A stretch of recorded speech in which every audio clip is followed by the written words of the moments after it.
Hey guys, tonight we're not setting sail through pirate-infested waters. No rum-breath captains yelling over the wind, no parrots screaming obscenities, no treasure maps drawn by someone with the handwriting of a half-asleep toddler. Instead, we're traveling somewhere darker, smellier, and somehow even more dangerous. London, circa 1850. Before we wander into fog thick enough to chew, streets paved with horse droppings instead of asphalt, and neighborhoods where the smog alone could give you a 3-course lung disease, take a moment to like the video and subscribe. But only if you actually enjoy these strange midnight journeys into the past. And drop a comment telling me where you're listening from and what time it is. Somehow, it's always 2 a.m. somewhere, the hour when your brain decides it wants historical misery as a bedtime snack. Now dim the lights, turn on a fan. Imagine it as the industrial-era breeze, but safer and far less likely to blow chimney. Soot into your face. Get comfy, tuck your feet in, not because rats will nibble them tonight, but because in Victorian London, they absolutely would have. Let's pause. Have you ever wondered what it actually felt like to live in London during the age of coal, cholera, and questionable personal hygiene? Not the romantic movie version, the real one, where your morning air was 40% smoke and 60% other people's problems, where water could kill you faster than whiskey, where children worked longer hours than you do on your worst Monday, where fog was so thick it had a texture like soup, if soup could ruin your lungs. Tonight, we'll stroll through crowded markets, peek into cramped tenements, dodge chamber pots raining from upstairs windows, and learn why you wouldn't survive a single day in 1850 London without crying, coughing, or both. So breathe, slowly. Be grateful your room doesn't smell like coal smoke, wet wool, and fear. Now, let's step into the fog together. Chapter 1. A Room the City Forgot. The room is dark, cramped, and heavy with the weight of London's winter. The year is somewhere around 1850, the age of coal, empire, and endless industry. Yet inside this narrow tenement space, none of that grandeur exists. Only survival does. The walls press inward, damp and uneven, coated in streaks of green mildew that creep like moss across old stone. They shine faintly in the dim light, the moisture never fully drying, even in summer. Tonight, the cold has deepened, and the mildew breathes frost into the air. Against the far wall rests a single window, or something that once hoped to be one. Thin panes of glass rattle quietly with every gust from the alley outside. A frail layer of frost clings to the inside of the glass, forming pale white webs where each breath of cold meets the stale room air. Beyond it is a narrow alley, barely wide enough for a cart to squeeze through. No view, no sunlight, just shadows and brick. The room is smaller than it first appears, just wide enough for a straw mattress pushed into the corner, a cracked basin on the floor, and a wooden crate that attempts to pass as a table. That's all. No fireplace or proper stove, no insulation, no comfort. Just walls, frost, and breath. A faint smell lingers, coal smoke mixed with damp wood, unwashed wool, and something sour that sits deep beneath everything.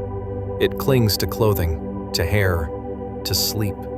The kind of scent you stop noticing only because it never leaves. In winter, the chill crawls through every crack. Frost pushes through the floorboards. Even under blankets, fingers stiffen, and sleep never truly warms the bones.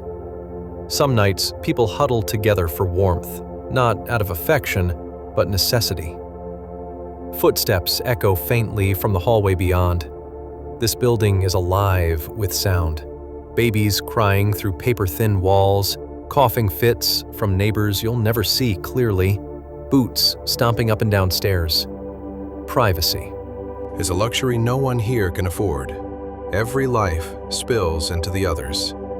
From the alley below comes the distant rumble of a carriage, the clatter of hooves against stone. A man shouts, a dog barks. Somewhere, glass shatters. Life goes on outside, but up here in this room, time feels slower, thickened by cold and exhaustion. Your breath fogs in the air. You pull your thin blanket tighter, but it does little. The dampness eats through cloth like teeth. You can see your fingers trembling, not from fear, from temperature. There is no fire here, no guaranteed meal, no warm bath waiting. The poor of London lived with cold as a familiar companion, each winter a test of endurance. Water collected in the basin is icy, slick with a thin sheet you have to break before you wash. Laundry dries never fully, just grows colder. Bread, if you have it, hardens quickly.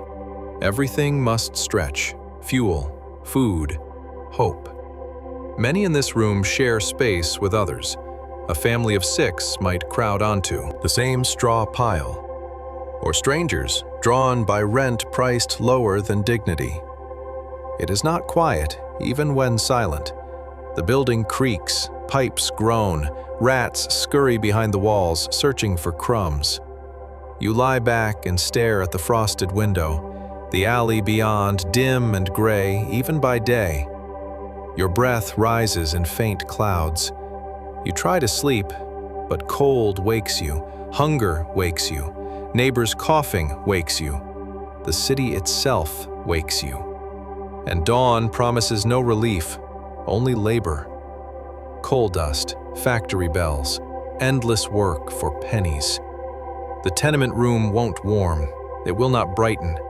It simply waits for another night to settle, another frost to cling, another breath to fog the glass.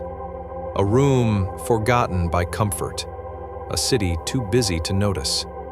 And you, a traveler from another time, would not last long here. For survival in 1850 London was not about strength alone, but about endurance in the cold places where warmth was more dream than reality. Chapter 2: Midnight's Absurd Symphony in Victorian London. Hey guys, welcome back to our dreamy misadventures. Tonight, we find ourselves tucked under a quilt that's somehow both threadbare and vaguely reminiscent of a modern art installation gone decidedly south, like a failed attempt at a giant cosmic burrito. It's December in 1850 London, and while the world outside resembles an icy cheese fondue, minus the comforting warmth, you're about to embark on an expedition into the heart of Victorian madness. Now, just as a quick reminder, if you're enjoying this journey through time and absurdity, consider liking, subscribing, and commenting on what tickles your fancy. But, only if you actually enjoy this. No pressure. So, dim those lights, whip out your best fan to set the perfect winter ambiance, like a flustered Victorian lady trying to cool her blush. And let's dive into a night so cold that the only thing more frozen than your extremities is the hope of finding a decent pastry at a midnight bakery. Picture this. You awaken in 1850 London, greeted by the city at midnight, bathed in a silvery glow from the pale moon struggling to break through the thick shroud of fog. You take a deep breath, and it feels as if the cold itself is giving your lungs a rather rude welcome. Ever tried to inhale winter air that's so chilled it could give your ex a run for their money in the ice-cold contest? As you peer out your window, a distant church bell rings, each chime echoing through the night like a misplaced morning alarm from a rival century, and you wonder, how many of those bells have been tolling for the unfortunate souls who wandered into a late-night absinthe bar and got into sketchy philosophical debates with trees? Perhaps at this very moment, a druid is sitting cross-legged on a midnight tram, explaining the nuances of fog while an unimpressed pigeon looks on. A soft snow begins to fall, transforming the cobblestone streets into a glistening expanse that doesn't just resemble a romantic winter's tale, but a treacherous slip and slide for the unprepared, or simply anyone who dared to venture outside after too much mulled wine. You might think you're in a majestic postcard, but in reality, you're teetering on the brink of disaster with each step, less graceful swan, and more plucky duck in a tuxedo. The frost clings to your nose, and you can't help but notice how the snow seems to whisper sweetly, "Don't slip, don't fall. Just let the historical irony lead you into the nearest hedge and embrace the absurdity." It's like daytime television. Lots of drama, questionable choices, and the occasional commercial break about how to cure your existential dread with pickled herring. As you stroll through this glittering, wintry wonderland, the gas lamps flicker, casting a golden glow, though whether it's the light's subtle charm or the fumes making you lightheaded is anyone's guess. It's a sickly yellow hue, almost as if the city had a siege of chronic tummy trouble. Imagine a celestial cheese grater waging war against reality itself, and you just might be halfway closer to understanding the ambiance. Now, let's deliberate on textures and sounds. The soft crunch of snow underfoot mingles with the muffled laughter of revelers and the distant clatter of horse-drawn carts navigating the streets, giving it a sort of Victorian symphony. Only in London can you simultaneously experience a musical masterpiece of hooves and hobnobbing, punctuated by the occasional disgruntled shout of a driver regretting their choice of route. "Why are we going this way? Did I lose a bet?"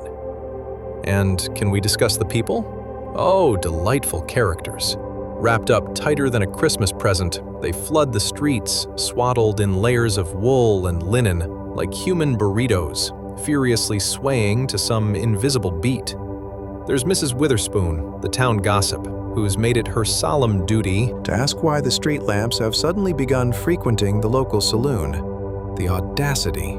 Meanwhile, men in top hats glisten like festive ornaments, perhaps pondering if there's a competitive edge to the best hat contest occurring in genteel drawing rooms later that week. Shouldered by the ever-charming backdrop, you are greeted by market stalls that turn into impromptu performances, where a street vendor hawks fish pies like they're the last culinary hope of humanity. "1 pie for a penny, guaranteed to cure your unhappy stomach, at least until you take your first bite." You can almost see the skepticism in the air, much like the faint attempt at romance lingering between you and that uncomfortably wet cat you met 2 weeks ago. And then there's the music. Oh yes, the music of the streets. The clanging of pots mingles with the squealing of street urchins devising plans to fetch the perfect snowball. It's the kind of sweet serenade that reminds you of childhood. Fights with your sibling over who gets the last cookie. Bittersweet nostalgia in a snowy setting designed by someone with a flair for tragicomedy. "Clara, do you think that the fog actually has feelings?" muses William, his eyes reflecting the street lamps. "It's probably just jealous. Look at all of us managing to have a good time. Poor fog." Even as laughter rises, the city's underbelly churns with stories of adventure and mishaps waiting to unfold. As if every corner promises a new chapter filled with hysterical calamities born of unique Victorian problem-solving skills, or lack thereof. Ah, life in 1850 London is indeed a paradox wrapped in a frost-laden riddle. So snuggle in deeper, let your mind drift into this beautifully chaotic night. And remember that while the snow outside twirls whimsically, the absurdity of life isn't limited to any century. Just look around and embrace the bizarre, for you are now a part of this midnight spectacle. Tomorrow, we will unravel more intriguing threads of Victorian life, perhaps delving deeper into the lives of the poor souls attempting to escape the icy grasp of winter while finding the warmth of frolicking madness. Sweet dreams, and stay frosty, my friends. Chapter 3. A Hearth of Dreadful Chill. Welcome back, weary traveler. As you pull your blanket a little tighter around your shoulders, let's dive into the bone-chilling truth of life in mid-19th century London. Picture this: a young lad named William meticulously shivering beneath a tragically thin wool blanket, one that looks like it was last washed during the Great Fire of London, which is to say, not at all. You might think your heating bill is steep, but in 1850, William's idea of warmth was dependent on sheer willpower and perhaps the presence of a few very optimistic mice.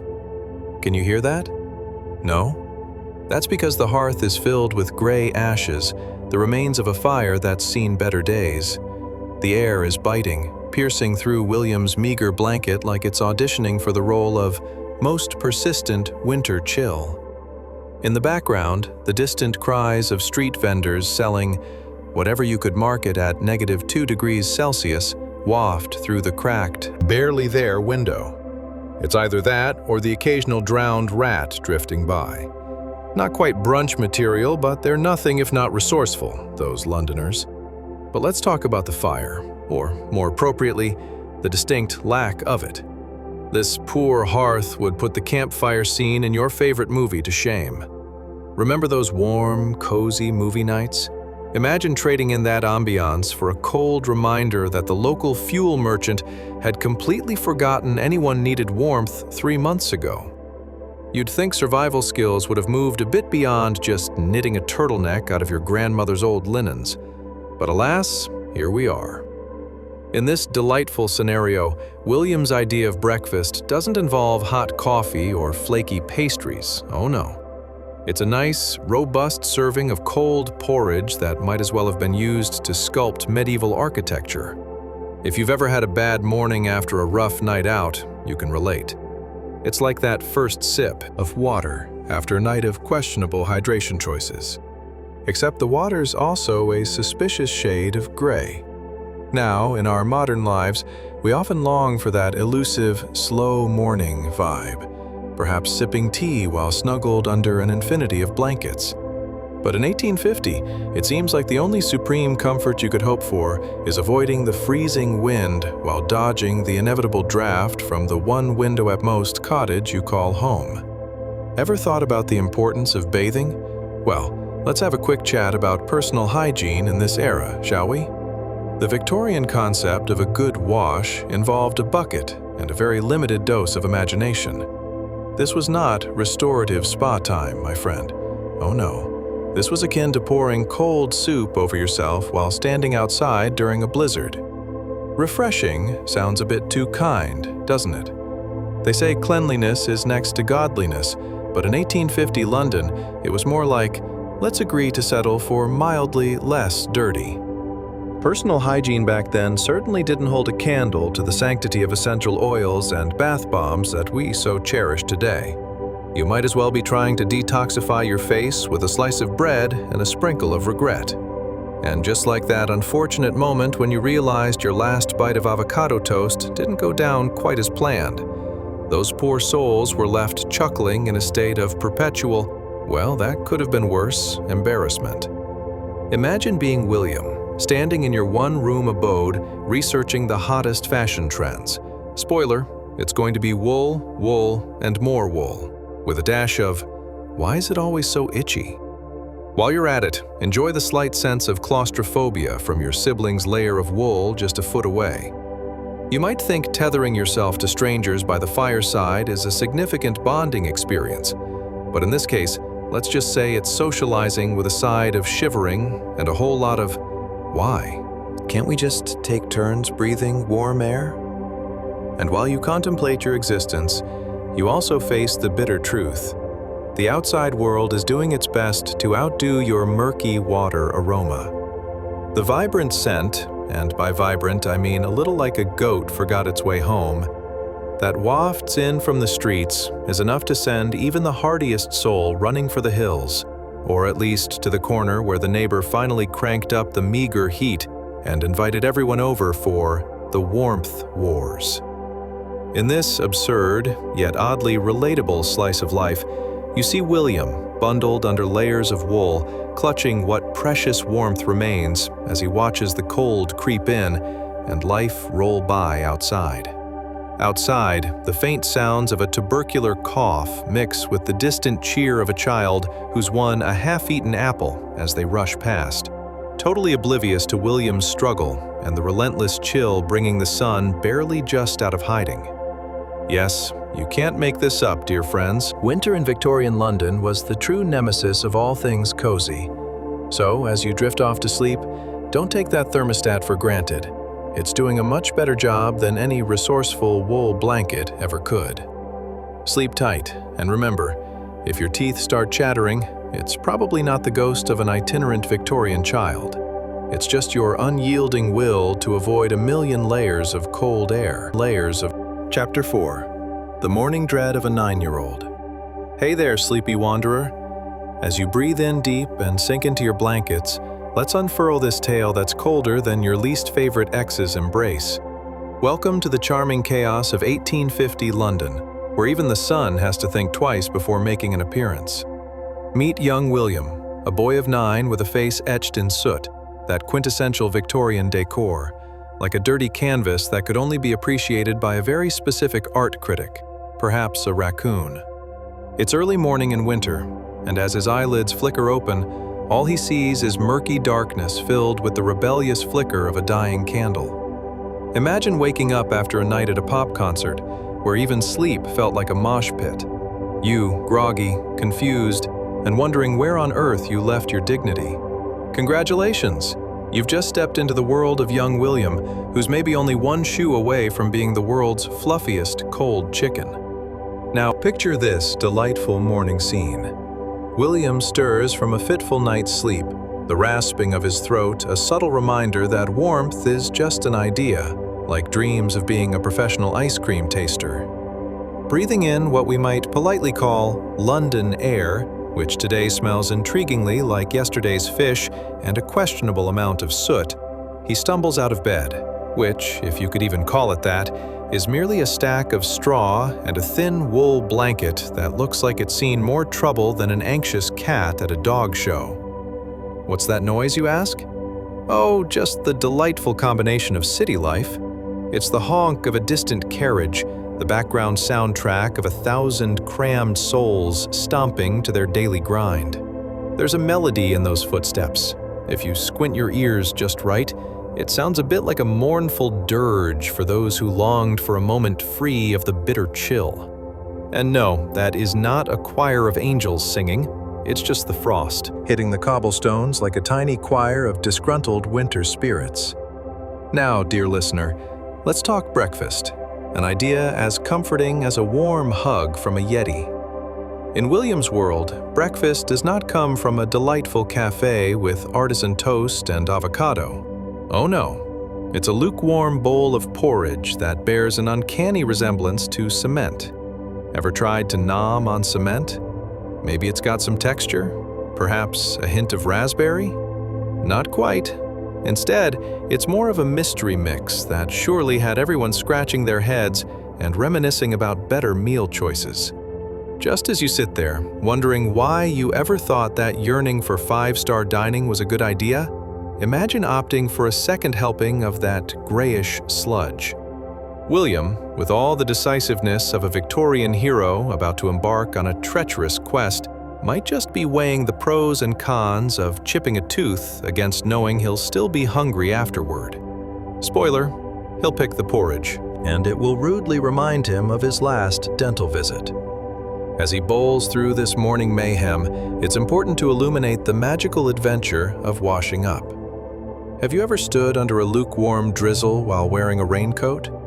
Now imagine you're dousing yourself with, well, rainwater, which is precisely what the entire concept of bathing was in good old Victorian society. Yes, it's like pouring your soggy granola bar over your head. Refreshing, right? Here, the act of personal hygiene resembles a scavenger hunt, where the prize invariably seems to be just a lighter layer of filth. William wonders about the wonders of soap. Does it exist? Perhaps it's just a figment of someone's imagination, along with the concept of public restrooms and actual indoor plumbing, both mythical ideals of comfort floating around in the fog.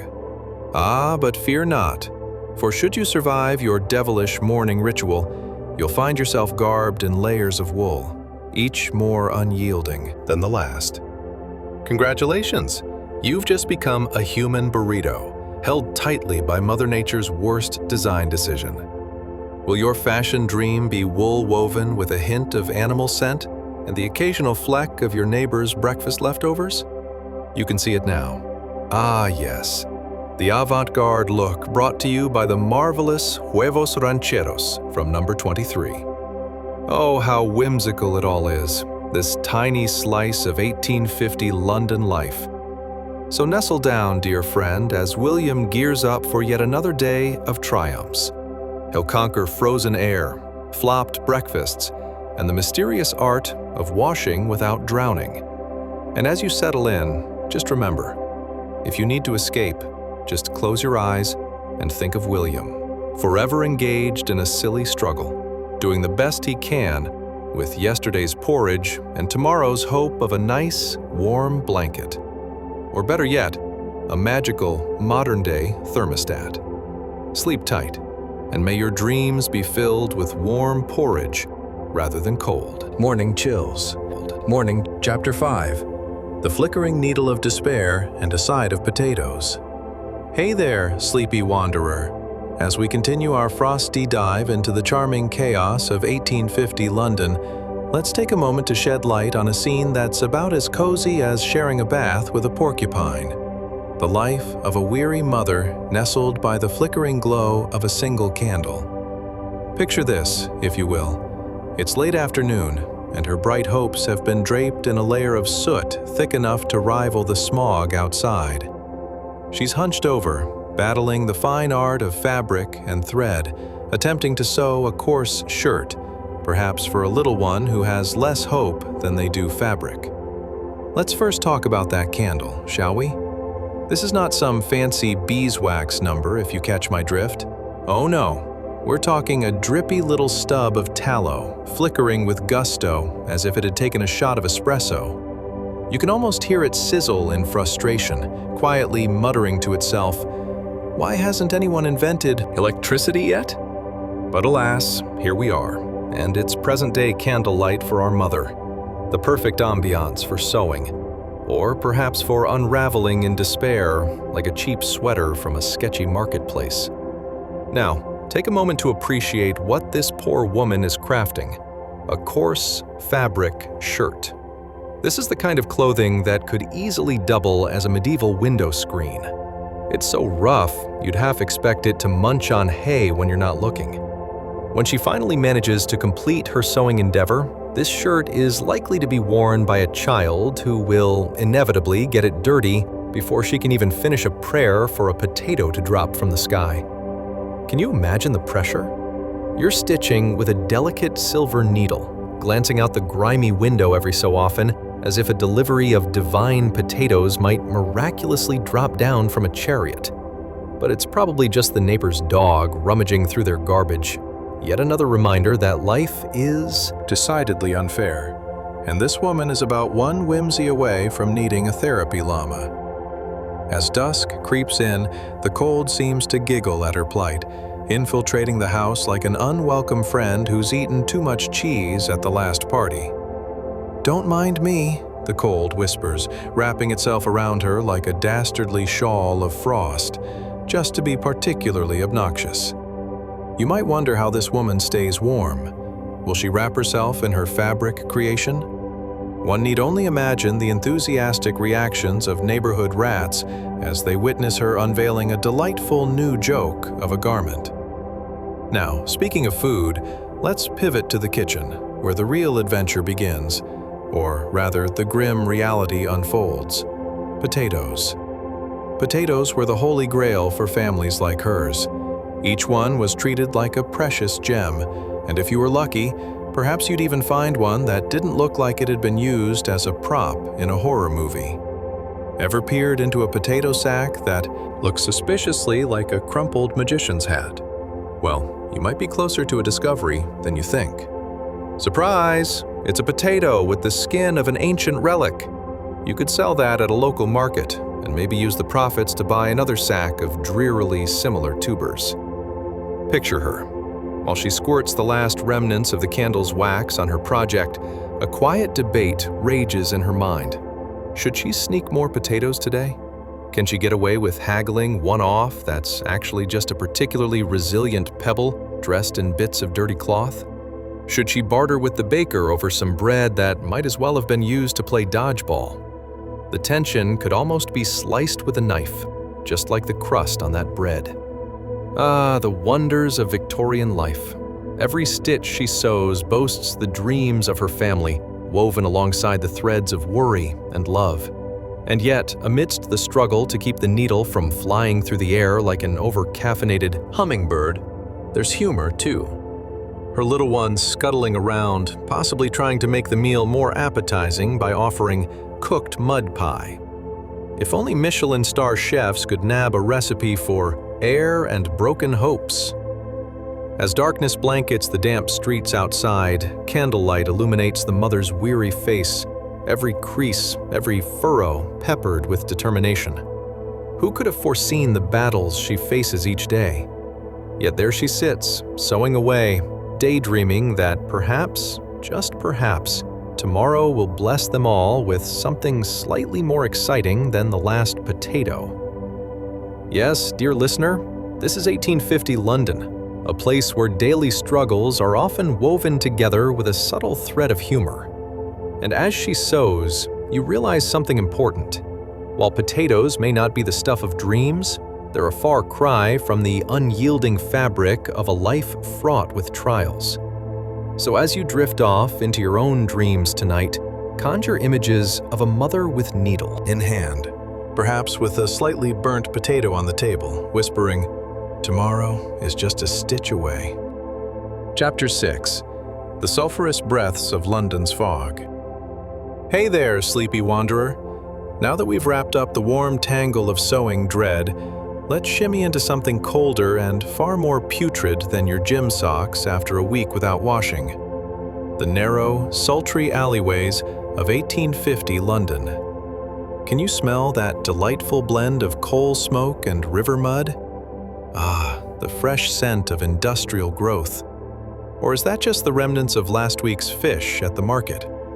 Who's to say? Picture this.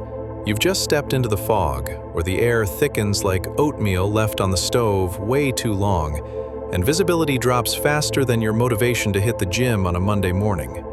You're wondering if you should bring a map, a miner's helmet, or maybe just a gas mask, because, let's be honest, navigating through this sulphurous veil is about as straightforward as summoning a genie with a broken lamp.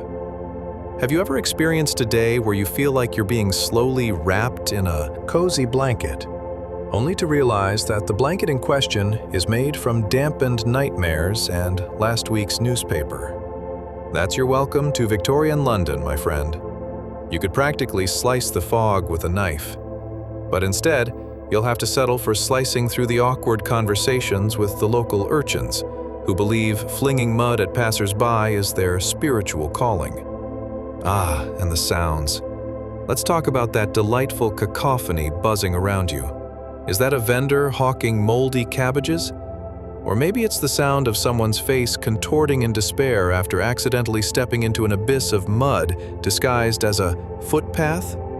Perhaps it's a horse, heaving itself past at speeds only slightly quicker than a sluggish tortoise, with its master yelling something incomprehensible that definitely includes the words bloody and foul. You may begin to notice that every time you inhale deeply, you also might cough up a little of your dignity.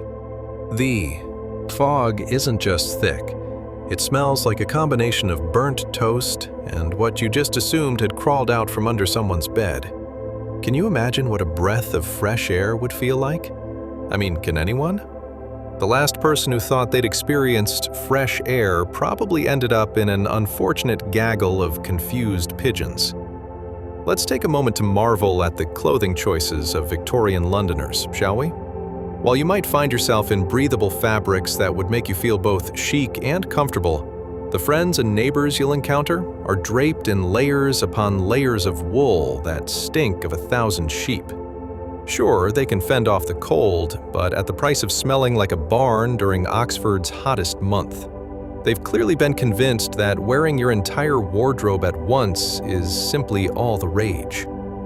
But there you are, trying to navigate this maze of cobblestones slicker than a banana peel, when you spot a possible exit.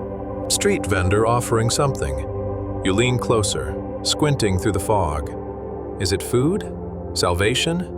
A miracle in a bowl? Nope, just a dubious stew that looks suspiciously like yesterday's leftovers boiled in an unwashed pot. Your stomach lets out a grumble as if to say, "You're about to make a mistake." But the allure of possible beans is strong in Victorian London. After all, it's either that or go back to your humble abode where the last meal you prepared involved more conversation than culinary skills. Leaning in closer, your nose wrinkling up at the smell, you can't help but notice the other vendors eyeballing you like you owe them a toll for passing through. "You'll need to be quick about it, dear," whispers a woman as she shoves a mysterious lump that could be either pudding or last week's unfortunate shepherd's pie into your hands. "Don't let it touch the ground, or you'll be unlucky." Because of course, life in London isn't dicey enough without adding a superstitious layer of accidental misfortune. And let's not forget the elemental sidekicks of our Victorian adventure, the weather. Mother Nature here has the subtlety of a drunken bull in a china shop. One moment you're enveloped in sultry fog thicker than a plot twist in a Joseph Conrad novel, and the next, rain comes barreling down like a toddler who didn't get their cookie. Ah yes, London weather, you might think. The only forecast that really needs a crystal ball. You rush down the alley, seeking refuge, but all you find is a handful of other lost souls standing beneath a chimney spewing out coal smoke that makes every breath sound like the lament of a broken accordion. At this point, you're not trying to dodge raindrops. You're aiming to dodge the flying soot that is taking aim at your freshly cleaned clothing, which at this juncture would rather just harmoniously meld into the fog. Can you picture it? You're now a living, walking embodiment of Victorian life, covered in grime from soot, shoulder to shoulder with a cast of characters who could only be described as an eclectic collection of dreams gone awry. It's literally like trying to solve a jigsaw puzzle where not only are the pieces missing, but they also seem determined to stubbornly change shapes or simply dissolve into smoke. As you take one last look at your surroundings, you realize that amidst all this chaos and grime, ironically, there's a certain beauty in the absurdity of it all. You think about how, in a world strangled by frost and filth, these very souls find hope and humor while trying their best to avoid the proverbial and quite literal mud. So, dear, as you drift off into the realm of dreams, maybe conjuring a world where the air smells like rain and flowers, consider this. While living in 1850s London may not seem like paradise, it was certainly a place where laughter wasn't lost even amidst the fog and coal dust. Sweet dreams as you step beyond the sulphurous sphere of this peculiar era into the warmth of your own cozy mind. Cozy. Chapter 7. The Murky Embrace of the Thames. Hey there, sleepy traveler. As we gently float away from the last chapter, let's slip into something decidedly murkier than the coffee you regrettably made last Tuesday. The dark, swirling depths of the River Thames in 1850 London. Ah yes, the Thames. It's not just a river, it's a veritable soup of human existence. A blend of joy, despair, and just a sprinkle of industrial waste. It's a floaty delight that perfectly captures the spirit of a city teetering on the brink of enlightenment and utter chaos. Now let's talk a little about your surroundings.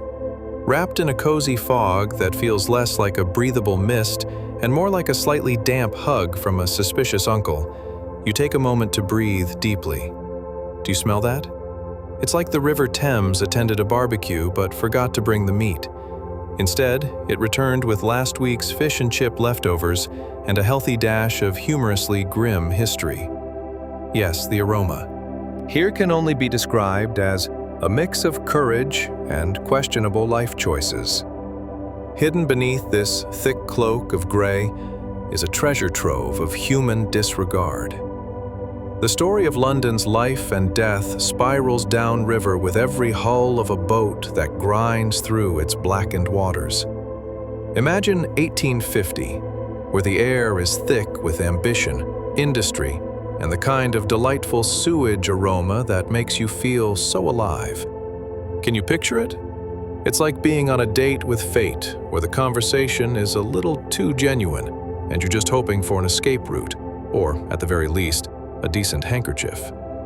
As you stroll along, your feet splish-splash through puddles that hold remnants of a bacterial ball pit. Delightful, isn't it?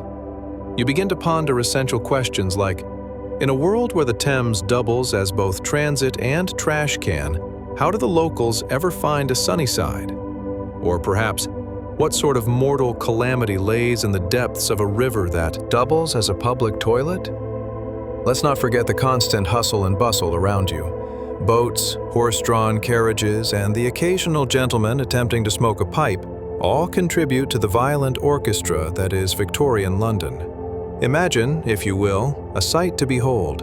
An overworked coal boat navigating with equal parts skill and luck through what can best be described as floating mischief.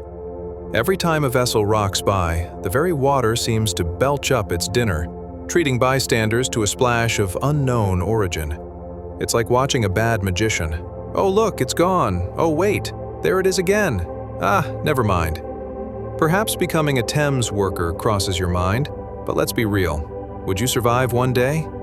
Navigating through the mud, dodging the errant puffs of steam that feel like the tempers of Londoners at rush hour? You'd need to be part acrobat, part philosopher, and part unfortunate, fully dressed diver, all at once. And then you. Remember, happiness is a relative concept here. Why not take a moment to appreciate the noble occupations of the local Bevölkerung? Yes, friends, working the Thames is admirable. Just imagine explaining this career choice at family reunions. Why yes, grandmother, I do spend my days risking my life while collecting novelty items that closely resemble fish bones. So progressive, right? But let's step into some of those unsung heroes of the river, the watermen. They're not just navigating, they're performing an awkward ballet on the renegade bubbles of pollution, while occasionally yelling at random boaters like a coach at a badly organized rugby match. No, mate, the fish aren't up for a debate. Hand me that barrel. Oh, and the fashion of this era. Nothing says, I'm a 19th century aficionado, quite like a gentleman dressed in a woolly coat that could double as duct tape for holes in rickety boats. You see, warmth was paramount, but style? Well, let's just say people settled for the color of lost hope and slightly damp charcoal. Suddenly, a dreadful squawking draws your attention from the murky waters. It's the local wildlife. Pigeons, you say? Nope. London's finest rats, dressed, and perhaps overqualified for a Broadway show, push eagerly along the banks. They scamper about, searching for the freshest snacks the Thames has to offer, all while side-eyeing you with that particular attitude only a rat can master that says, look, concerning the entire human race, we are the tiny architects of your downfall. And as if that wasn't enough, here comes the weather. The sky is about as reliable as your great-aunt's tales of her youth, a waft of unpredictability laced with heavy clouds, topped with a pinch of eternal drizzle. Rain and fog play the enemy, turning each unwanted adventure into a scene of Victorian blundering. Did you think you could traverse a muddy bank and stay dry? Not in this lifetime, my friend. You've already launched into an unsinkable ship of filth and folly. As you maneuver through, pondering if you'd rather kiss a tinned sardine or reconcile with your less than peachy fate, take a moment to revel in the delightful absurdity of it all. Welcome to 1850 London, where the only constant is the inevitable blend of surprise, chaos, and just a touch of river drama. A place where even the Thames knows how to keep its guests entertained. So now, dear dreamer, as you float upon the soft edges of your consciousness, remember this tale of the Thames. It's where dreams and dinners intermingle, where the river has more secrets than a gossipy neighbor, and life itself is a muddy adventure worth drifting into. Let the enchanting atmosphere wash over you like a gentle wave as you sail softly into the embrace of night. Chapter 8. The Adventures of Cranky Footwear. Hey there, sleepy traveler. As we leave the charming murk of the Thames behind, let's shuffle our way into a realm of oversized problems, specifically the oversized leather shoes of 1850 London. Yes, those glorious monstrosities that look like they have survived a courtship with a particularly hungry beast and a spirited dance with a mud puddle. Now close your eyes and picture yourself standing in a dimly lit room that smells faintly of smoke and something one could only describe as historically questionable. You swing your legs over the edge of a well-worn bed, if you can call it that, grumbling as your toes mysteriously find a cold splash of water. Let's hope it was just the rain. Your universally mismatched sock collection isn't going to make this day any easier, and the thought of putting on your shoes? Oh, imagine attempting to wear an anvil made for clowns. Spoiler, it doesn't go well. Are you ready for the Epic quest to find the oversized shoes? You shuffle across the floor, aware that every step sounds like a small congregation of squeaky mice having a very public argument. Ah yes, welcome to your first trial of the day, footwear. Now, these aren't just any shoes. They are the kind of footwear that makes you question every life choice that led you to this morning. Let's be real. The people of 1850 London had no concept of comfort. You, dear listener, would feel like you were trying to paddle through 3 feet of mud while attempting a tightrope walk with oversized ducks as your audience. Now, let's set the scene. You finally snap on these leather beasts strapped tight with bits of twine. Very avant-garde. They're more scuffed than a Victorian gentleman who just realized his cravat has been tied incorrectly for the past 6 hours. How can something so obviously worn, and let's be truthful, several sizes too large, give you such a sense of moral superiority? Perhaps it's the sheer defiance you display to the universe by wearing them. Let's take a quick moment to appreciate the sensory wonderland you've stepped into, shall we? The shoes emit a glorious bouquet of damp leather, aged sweat, and just enough mystery to make you doubt whether you've stepped in a puddle of history or something more sinister. You take a tentative step forward, and a loud squelch emits from the shoe, summoning the cheerfully unexpected soundtrack of your day. Who needs an orchestra when your left foot can mimic a wet sponge? As you stumble towards the door, you may find yourself asking, is this what that TikTok influencer meant by edgy style? Or perhaps I just look like I stepped out of a cobbled horror film. The image of everyone rushing past you, their eyes widening in glee, or is that horror, is comically absurd.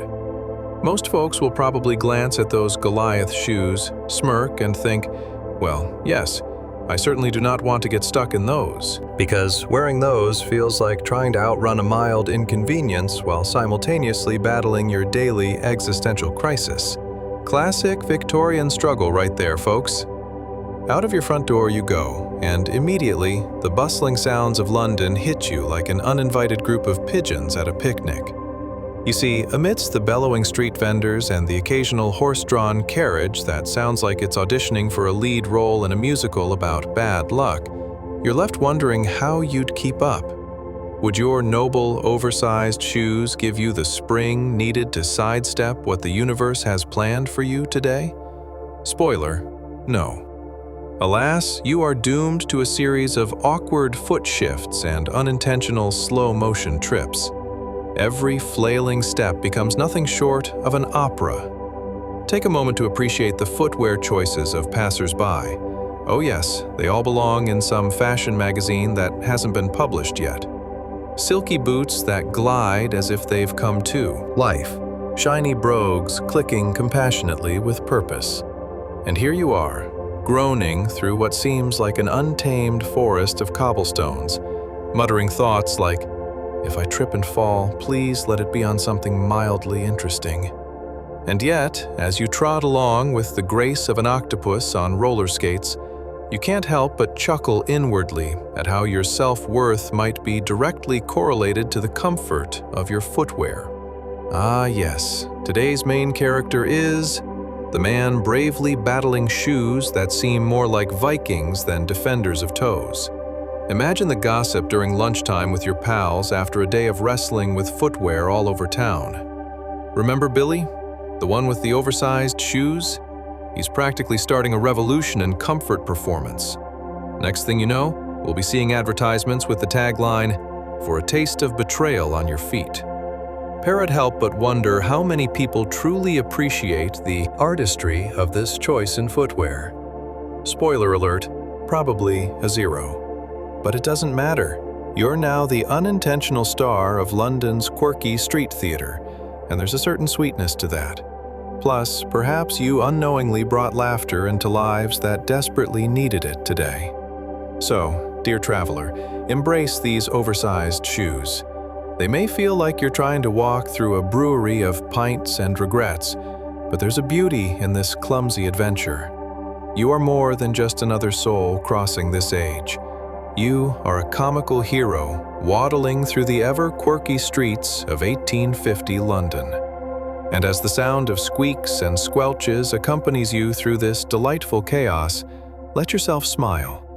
Life may not always be comfortable, but it can certainly be entertaining. Rest assured, as you tread past puddles of history and inspiration, this is just the beginning. Life, you'll soon find out, is about to take you to the most absurd of places, as long as you don't accidentally trip over those notorious shoes. Chapter 9. The Barefoot Struggle of Victorian Street Urchins. Hey there, sleepy traveler. Close your eyes and prepare to experience something colder than an ice cube's standoffish sibling. Mid-Victorian London, a bustling place where the cobblestones were as unforgiving as your last dentist appointment. Imagine a drizzly day in 1850, where barefoot children scuttle through the streets like adorable, frost-bitten deer, all the while attempting to navigate a chaotic marketplace that has all the charm of a carnival for geriatric cats. But before we dive into this bustling mishmash, let me ask you, have you ever tried to run away from a pigeon while dodging a giant horse-drawn carriage? Perhaps you felt the cold joy of stepping on a pointy rock after a long day of bad decisions. Welcome to Victorian London, where those experiences are both daily rites of passage and amusing anecdotes best shared at the local tavern, if anyone could afford a drink after their feet have turned blue. So, settle in, dim those lights, and prepare yourself for the magnificently absurd. Picture this, your morning routine in a Victorian household. What's scarier, meeting your boss in the office today, or stepping out onto the icy cobblestone streets without a decent pair of shoes? Do you even own a decent pair of shoes? Spoiler alert, probably not. In fact, you might as well join the ranks of the street urchins, where the only thing standing between your toes and the historical frost is the hope that no one notices your plight, or perhaps a quizzical look from the local constable. Congratulations, you've just woken up in 1850 London, a year where children believed that optimism could keep their toes intact, and adults secretly wondered when the last time they'd seen a bath was. The cobblestones stretch out before you, glittering with dew and the general essence of yesterday's street market, which has now settled into something between a puddle and a snack for adventurous rats. Ah, there it is, the infamous Victorian market, an exuberant carnival of noise, smell, and poorly made footwear. The air is thick with the scent of haggis, puddings, and enough unidentifiable fish to stretch the limits of your imagination and your stomach. As a child rushes by you, all bedraggled and blue-footed, you can't help but marvel at their resilience. How can they traverse those tortuous cobblestones barefoot, as if they have been granted an ancient superpower? Or maybe their parents just used up all the fabric on their new frocks. And there you stand, shoes laced like a slapstick theater prop, contemplating what your exit strategy will be if you need to make a quick escape from the crush of exuberantly yelling vendors. "Crikey, get your fresh pie and doubtless literature right here," calls one vendor, while another aims to sell you something called special stew with an unspoken promise of regret. Did anyone mention the stealth rock protruding from beneath your oversized shoe? Did it ever cross your mind that you might be leading an undercover operation as a human tap dance performance? Each step you take feels like a waddle straight out of a maladaptive biology book, your foot squelching against the cobble with the unending drawl of surrender. Most pedestrians glide past, mindfulness fully intact, their shiny, polished leather shoes glinting like knightly armor, trampling fashion faux pas left and right. And then there's little old you, awkwardly counting the number of days you'll continue this unintentional game of, will I trip or will I not? Spoiler alert, you will. Step by step, toe by toe, you find yourself wondering, do the citizens of Victorian London even have foot cream? The idea of their feet surviving the onslaught of frigid air, combined with grime and cobbled regrets, is as far-fetched as claiming to have moonlight in a bottle. Perhaps it's a communal secret. How to ignore minor frostbite while bickering over food scraps. You certainly hadn't anticipated that beneath the hustle and bustle of the marketplace, children, aged about 6 but infused with the wisdom of stars, leap from stray cat to stray cat.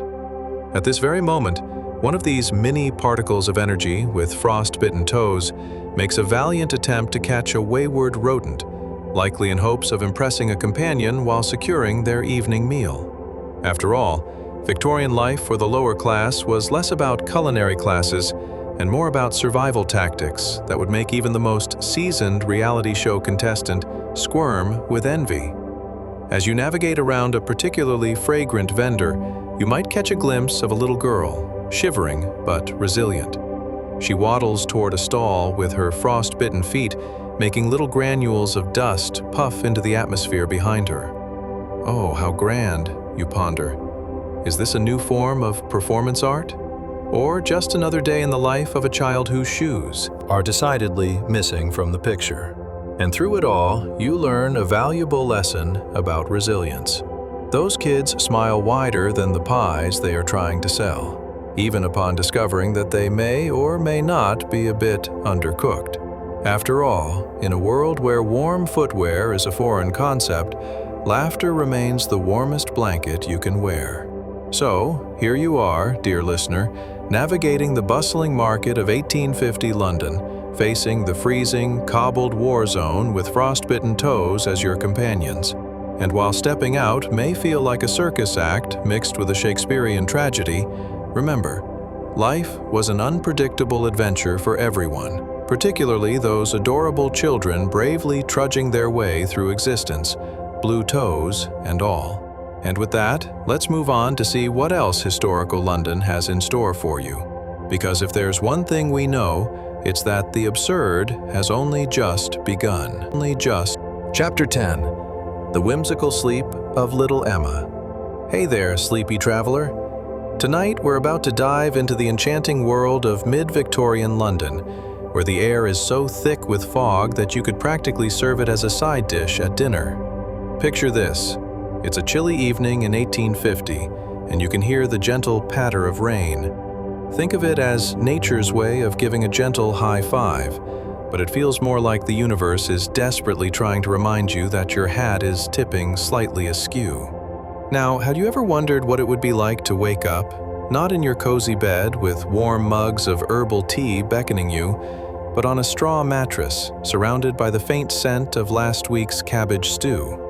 Or maybe pondered how long you'd survive in a world where exchanging your used socks for fresh bread was a legitimate trade?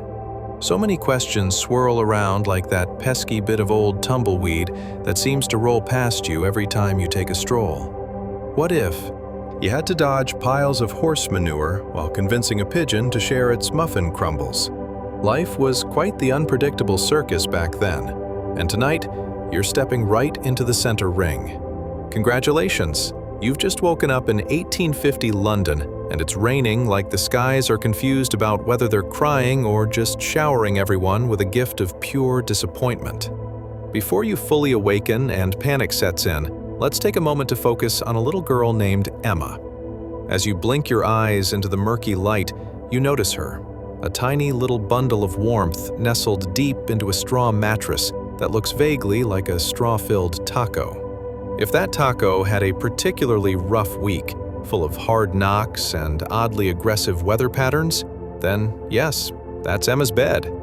Emma is just 6 years old, her matted hair resembling something that could be mistaken for a nest of very confused sparrows. She's fast asleep, her thin frame hidden beneath a quilt that has seen better days, probably during the reign of a far more benevolent monarch. Let's pause and let that sink in. Imagine staying cozy on a straw bed while dodging the potential threats of rodents shoving pieces of poorly made pastries down their tiny throats. Just the thought of Emma's situation might make you hug your fluffy duvet a little tighter, a defensive move against the horrors of Victorian bedding. So what's the deal with sleeping in 1850 London if you've never experienced this exquisite slice of historical charm? For one, you'd find yourself sharing your sleeping space with an array of interesting guests. A family of cheeky fleas, a persistent draft that moans and groans through the room like a grumpy old man, and possibly a few rogue mice looking for a late-night snack more exciting than stale crumpets. Forget about fancy sleep sounds, like ambient rain or soothing ocean waves. No, your sleepy background would be an orchestra of bedbugs, creaky wood beams, and wild dreams of escaping to somewhere that doesn't involve the overly ambitious rat population. Every morning, as the sun struggles to break through the relentless clouds, you might get mixed up between the sound of rain on the roof and the distant cries of street vendors shuffling their wares, mostly indistinguishable, but one will often provoke more anxiety than the other. The faint scent of wet straw mingles with the wafting fumes of unmentionables. Indeed, nothing quite like the subtle hint of damp, homespun linens to awaken the senses. And let's not forget, living conditions were about as cozy as sleeping under a bridge made of sledging coal. But our dear friend Emma, with her sweet little dreams, navigates this chaotic world with a strength that's inexplicable. For she's had to learn the art of survival faster than you've learned to order coffee at fancy new cafes. As she dreams of castles and dashing knights, her mind might also be concocting a thrilling strategy to outwit the local cats, both in jousting and in snack procurement. Because there's absolutely more hunger in the dreams of London street children than there is in a cat after hearing the jingle of a can opener. And while we're pondering Emma's life choices, let's talk about her wardrobe, or should we say the lack thereof. Picture her in a dress that looks like it took a detour through a tornado before landing on a doll's exasperated lap. It's tattered, with a hem that occasionally makes a bid for freedom, while the sleeves seem to have run for office but failed spectacularly. Still, Emma wears it with pride, unique to those who understand that a warm smile is the best accessory, and practically the only one she can afford. But here's a fun thought. Despite the surreal landscape of human existence in 1850, amidst the frigid rain and possible tetanus from poorly constructed shoe wear, there's a twinkle in Emma's eye. Perhaps it's the absurdity of trying to barter a half-eaten biscuit for a shiny button, or the fact that she once outran a feral dog by pretending to be a fast-moving cabbage. There's a beautiful resilience in her spirit, akin to a defiant little dandelion poking through the cracks of a grimy London sidewalk. As you watch this young girl snugly asleep, grasping tightly to her dreams of adventure amidst the wheezing of the clamorous streets, you can't help but think, that's one way to be. Surrendering to sleep amidst such colorful chaos is more brave than you might realize. So let's inch a bit closer into the tales wrapped inside her dreams, where safety layers over laughter like extraordinarily cozy wool. Because who wouldn't celebrate the gift of warmth and whimsy, even if it comes stitched together with a touch of resilience and a dollop of barely warm porridge? Now, let's prepare to snuggle deeper into Emma's chaotic yet whimsical world. Could there be stories of grand adventures groggily waiting around the corner? Or perhaps a surprise or two amidst the straw? Let's find out together, shall we? Chapter 11. A Night in a Crowded Rookery. Hey there, sleepy travelers. Tonight, we're diving into something chillier than your neighbor's glare when you borrow their lawnmower without asking. The depths of a Victorian London rookery. Imagine a cramped little abode where warmth is a community effort and the air is as thick as a pudding pie at a poorly attended bake sale. Now, before you roll your eyes at how unappealing life sounds here, because honestly, it's about as inviting as an optometrist's waiting room, let's take a moment to thank the stars. You don't have to share your cramped living space with 4 generations of your relatives, all convinced that your sleeping habits sound like an avant-garde performance art piece. So, gather around and let's set the mood. Dimming the lights, eh? Perfect. It's just the kind of tranquil ambiance you need as I ask you to picture this. Do you think it's possible that someone could accidentally start a fire just by sneezing too, forcefully? Or how about this? What would we do if our neighbors suddenly started living under our very beds, in the form of creaking floorboards? Ever thought your Wi-Fi was slow? Imagine if your entire communication system revolved around hollering through thin walls, desperately trying to let your bestie know that the rat stole a piece of stale bread. Congratulations! You've just woken up in a crowded rookery of 1850 London, the equivalent of a very questionable Airbnb, but with more vermin and less Wi-Fi. The room is filled like a sardine can, with people and their dreams all tangled together on straw beds that are basically nature's long-standing joke on comfort. The scent of something that can't quite decide whether it's wet straw or last week's cabbage stew wafts through the air, mingling with those hypothetical dreams of better days. Your first task? Determine if you're waking up in a bed or an audition for a particularly chaotic one-act play titled Who Farts at Midnight? Listen closely, and you'll notice that every small breath you take seems to attract a chorus of sleepy snorts, squeaks, and maybe a symphony of gentle snores layered over the distant clangs of the London streets. It's a musical masterpiece conducted by the ghost of a long-forgotten composer whose only job was to ensure everyone slept with one eye open. The room is packed tighter than the last subway ride before a concert. Families huddle together, sharing body warmth like they're trying to win a group huddle competition. Children, like our little friend Emma, nestle under patchy quilts that seem to have a flair for dramatic flair. They huddle for warmth, but let's be honest, they also probably provide some genuine home improvement advice to the adults. I mean, have you ever tried rearranging a room with 8 other people breathing down your neck? Suddenly, your living room feels more like a game of Tetris, where half the blocks are falling as fast as your sanity. And let's not even talk about the entertainment. The walls are adorned with an intricate collection of damp, peeling wallpaper that boasts a design you're sure the committee forgot to approve.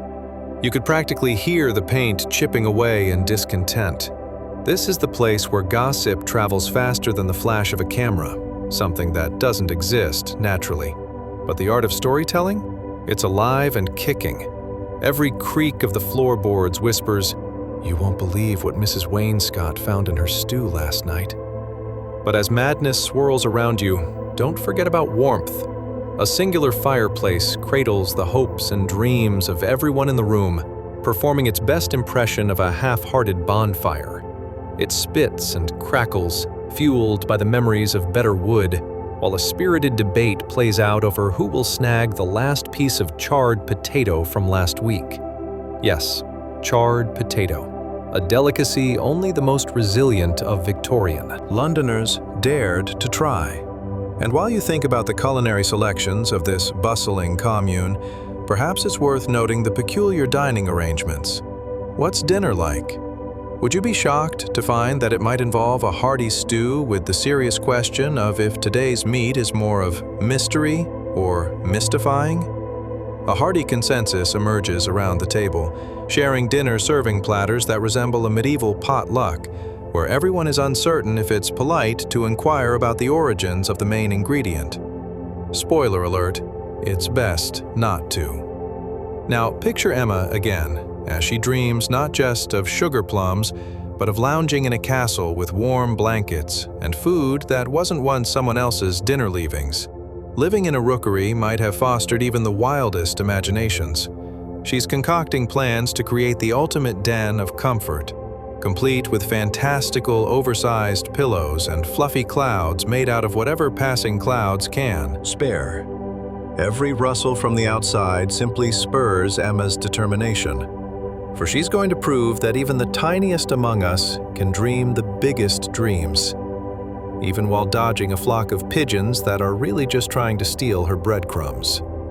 So, as you settle deeper into this roiling, noisy sea of Victorian goldfish, remember that every rickety floorboard crunch beneath you carries with it tales of survival. Tales laced with quirky humor, and tales far more entertaining than washing 1,000 linens by hand, which is exactly what you'd be doing had you been plopped into the life of those Victorian ladies. As night slips on, it becomes perfectly clear. Amidst the chaos of their lives, the strength of community creates a bond warm enough to overshadow the crumbling walls and suspicious smells. It's a humorous lullaby, birthed from chaos, that steals the very essence of everyday life in 1850 London, with a wink and a nod at our own absurdities. And as you drift off into the silly dreams of this crowding huddle, sleep will find you, a welcome companion, woven together by laughter and love in even the darkest nights.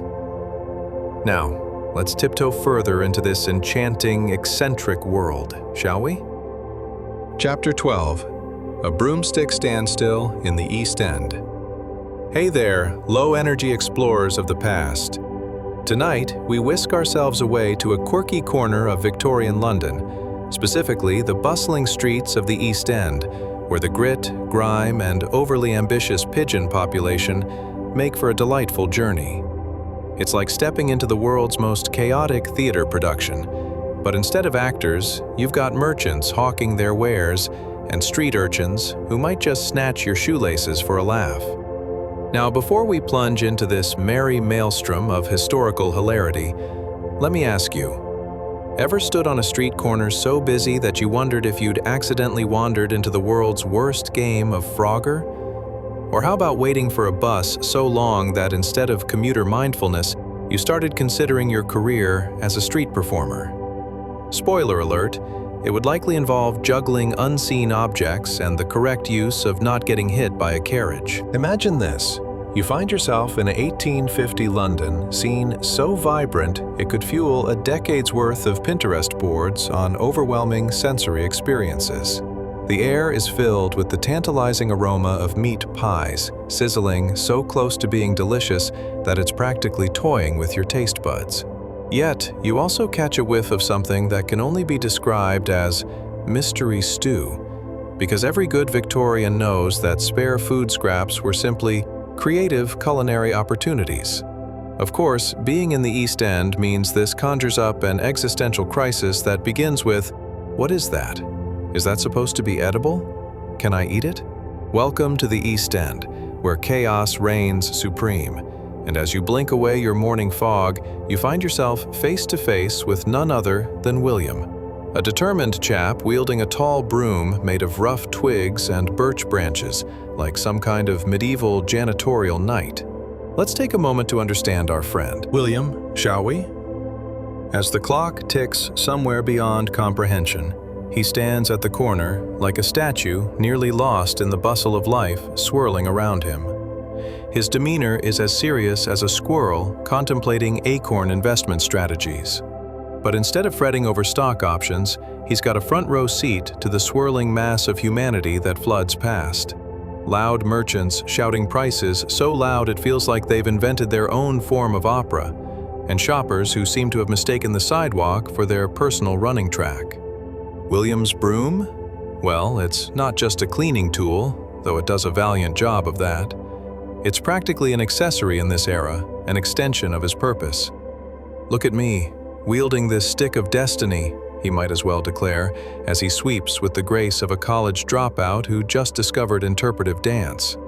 Alas, he's here to keep the streets from turning into an exaggerated version of Mother Nature's unkempt living room. A reminder from the universe that cleanliness may or may not be next to godliness, but it's definitely next to a pair of pigeons engaging in a curious avian debate. Picture this. Every wisp of dust William lifts finds itself mingling with the magic of the marketplace, where scents mingle like an awkward first date. The scent of overripe vegetables decides to join forces with the essence of freshly baked bread, creating a delightful bouquet that might make one ponder if they're about to be ambushed by a very enthusiastic pie thief. It's as comforting as a poorly written nursery rhyme and twice as messy. But as you observe William diligently sweeping, isn't there something almost noble about it? Perhaps it's the gentle inclination of his head, or the way he occasionally breaks into a wry smile, acknowledging the chaos of life like a good-natured bystander in an over-the-top comedy. And let's face it, if you think today's hustle and bustle is hectic, try ducking the errant horse-drawn carriage facsimile, alongside avoiding the daily dance-off from the street musicians, who have yet to synchronize their tempos. William's just trying to enjoy the show while keeping the stage ever so slightly tidy. You can't help but chuckle at the absurdities unfolding. There's a lady in a high-necked dress, frantically jockeying her way past a man selling shiny trinkets that may or may not have once belonged to a dubious pirate. And let's not forget the dapper gentleman, clutching a top hat that seems to have a wicked life of its own, bobbing precariously as he zips and zags through the crowd, possibly auditioning for a role in a play where gravity is merely a suggestion. And William? Well, he remains unfazed, his broom dancing through the dirt like an elegant sword in the hands of a surprisingly patient duelist. Despite the clamoring of the townsfolk around him, he finds joy in this odd ritual. Sweeping and twirling, he's fully present in the mayhem, embodying a Zen state of mind so perfectly that if mindfulness were a sport, he'd be the reigning champion. Now, if you ever want to know what truly defines people during this time, just observe the way they treat their broom-wielding savior. Children offer toothy smiles of camaraderie. They admire him as if he were a knight, dutifully warding off the squawky, misguided romantic notions of pigeons attempting to court stray crumbs. Me? I'm sitting here wondering if they're aware of how lucky they are to have such a devoted street sweeper. If they only understood, they wouldn't need expensive therapy. As the day rolls on, the buzz of activity hums softly like an off-tune ukulele, and amidst the urgency of life, somehow there's still an unassuming beauty in earning a living, day by day, neighborhood by neighborhood. And remember, dear dreamers, while we may not have a broom like William's, we too have our very own sweeping challenges that whisk us into the wild ride we call life. As you start to drift off, just imagine this urban ballet, where even the chaotic dance of Victorian London seems like a quirky comedy we'd binge-watch obsessively on a rainy afternoon. Stay cozy, and just maybe, you will find your very own East End adventure waiting for you in the world of dreams. Now, let's tiptoe a little further into the tapestry of the quirky and chaotic life of London. Chapter 13. A top hat and a walking stick in the East End. Hey there, lovely dreamers of the obscure past. Welcome back to your time machine, where we're about to take a whimsical dive deep into the bustling heart of 1850 London. Think of it as BBC's Doctor Who, but with less time travel and more top hats. Tonight, we're embarking on a skirmish through the cobbled streets, an exploration so rich in oddities that even your most peculiar relative would raise an eyebrow and say, "What madness is this?"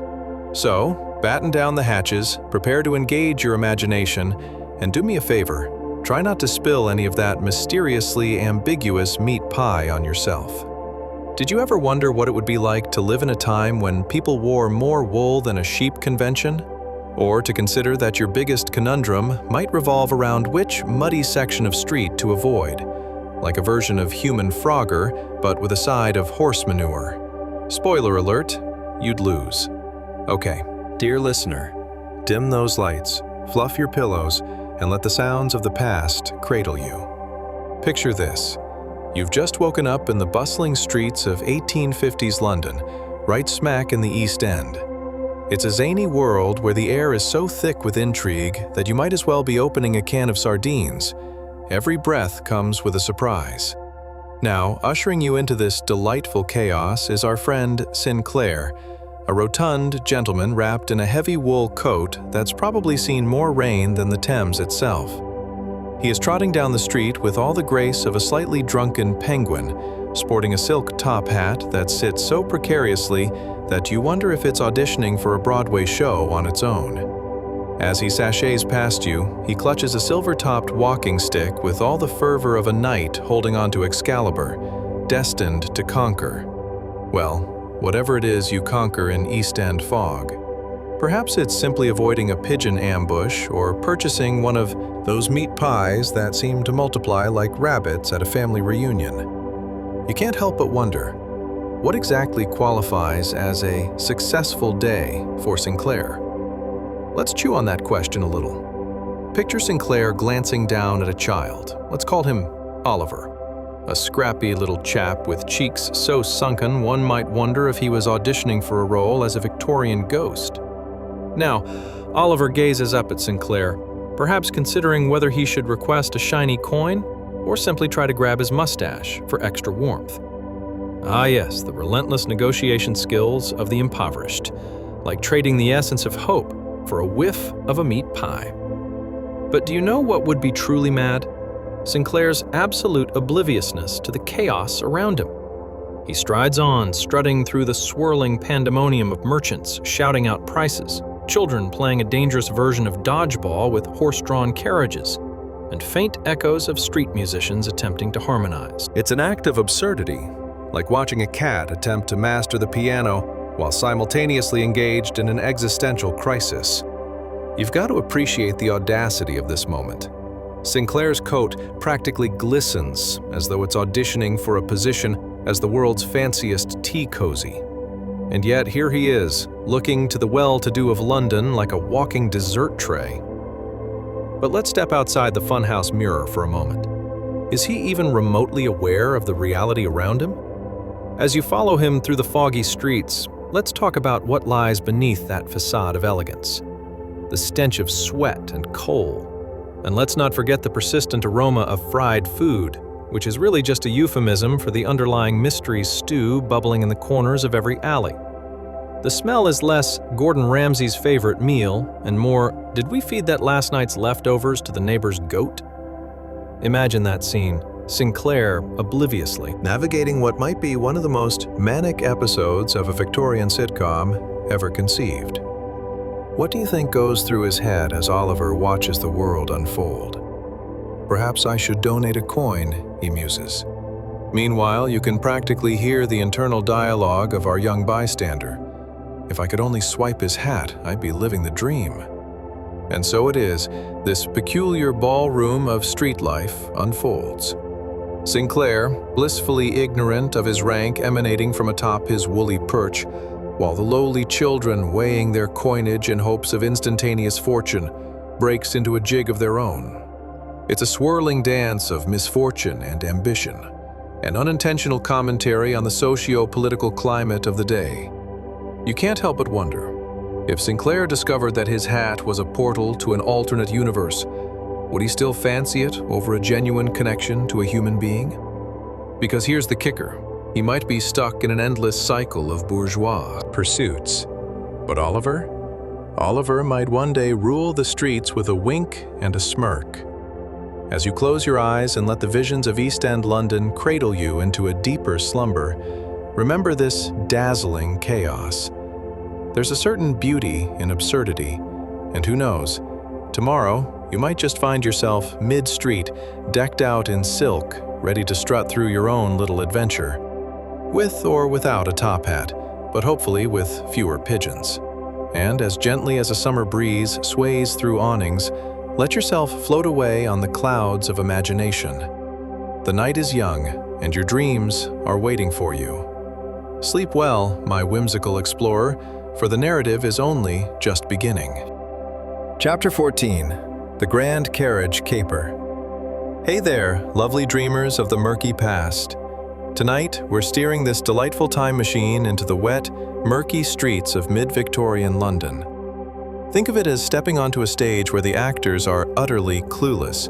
And by actors, I mean both the wealthy and the unfortunate souls who are merely trying not to get squished by horse-drawn carriages. Imagine being whisked away to a time when all the transportation options seemed to combine gallivanting with chaos, and your daily commute was much more dangerous than a game of whack-a-mole at a carnival. You're about to witness an era where being a pedestrian could turn you into roadkill faster than you can say Victorian drama. Will you dodge a rogue horse? Will you find the nearest meat pie appreciation society? Who knows? Now, before we embark on this adventure, feel free to engage with the content. Like, subscribe, and drop us a comment, only if you feel a tiny tickle of joy from this, of course. It's not like I'm trying to build a Victorian fan club or anything.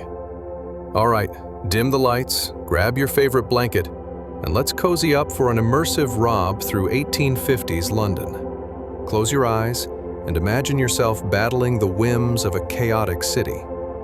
Have you ever had to dodge a disgruntled pigeon while trying to look dignified? Or perhaps you've navigated a sidewalk reminiscent of a muddy slip and slide after a rainstorm. Imagine waking up tomorrow and realizing you've been transported to a time where the sophisticated fashion involved a lot of wool. And I mean a lot. And so, here we go. Congratulations. You've just woken up in 1850 London. And let's talk about what you see, or don't see, due to the thick fog that seems to be in a committed relationship with the cobblestones.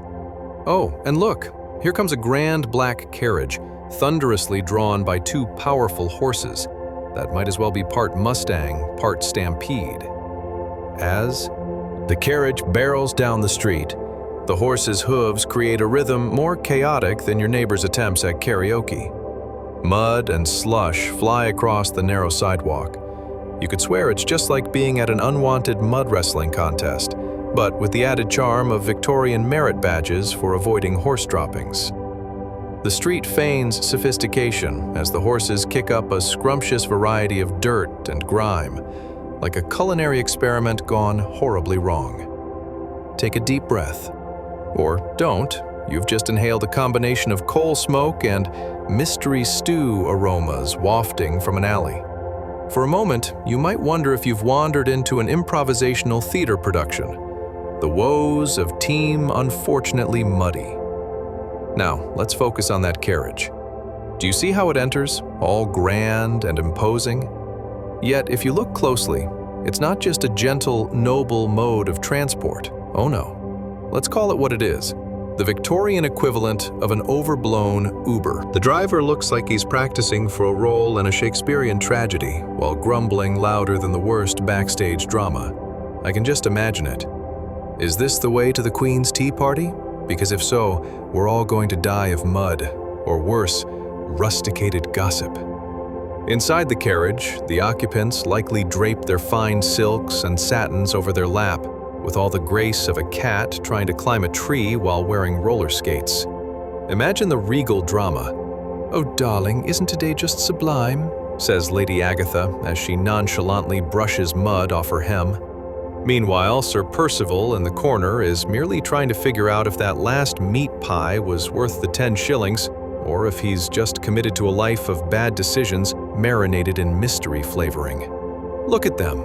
Swathed in layers of fabric more opulent than a cake from a baker who definitely had a few too many decorating tools, the two are the epitome of romantic tragedy.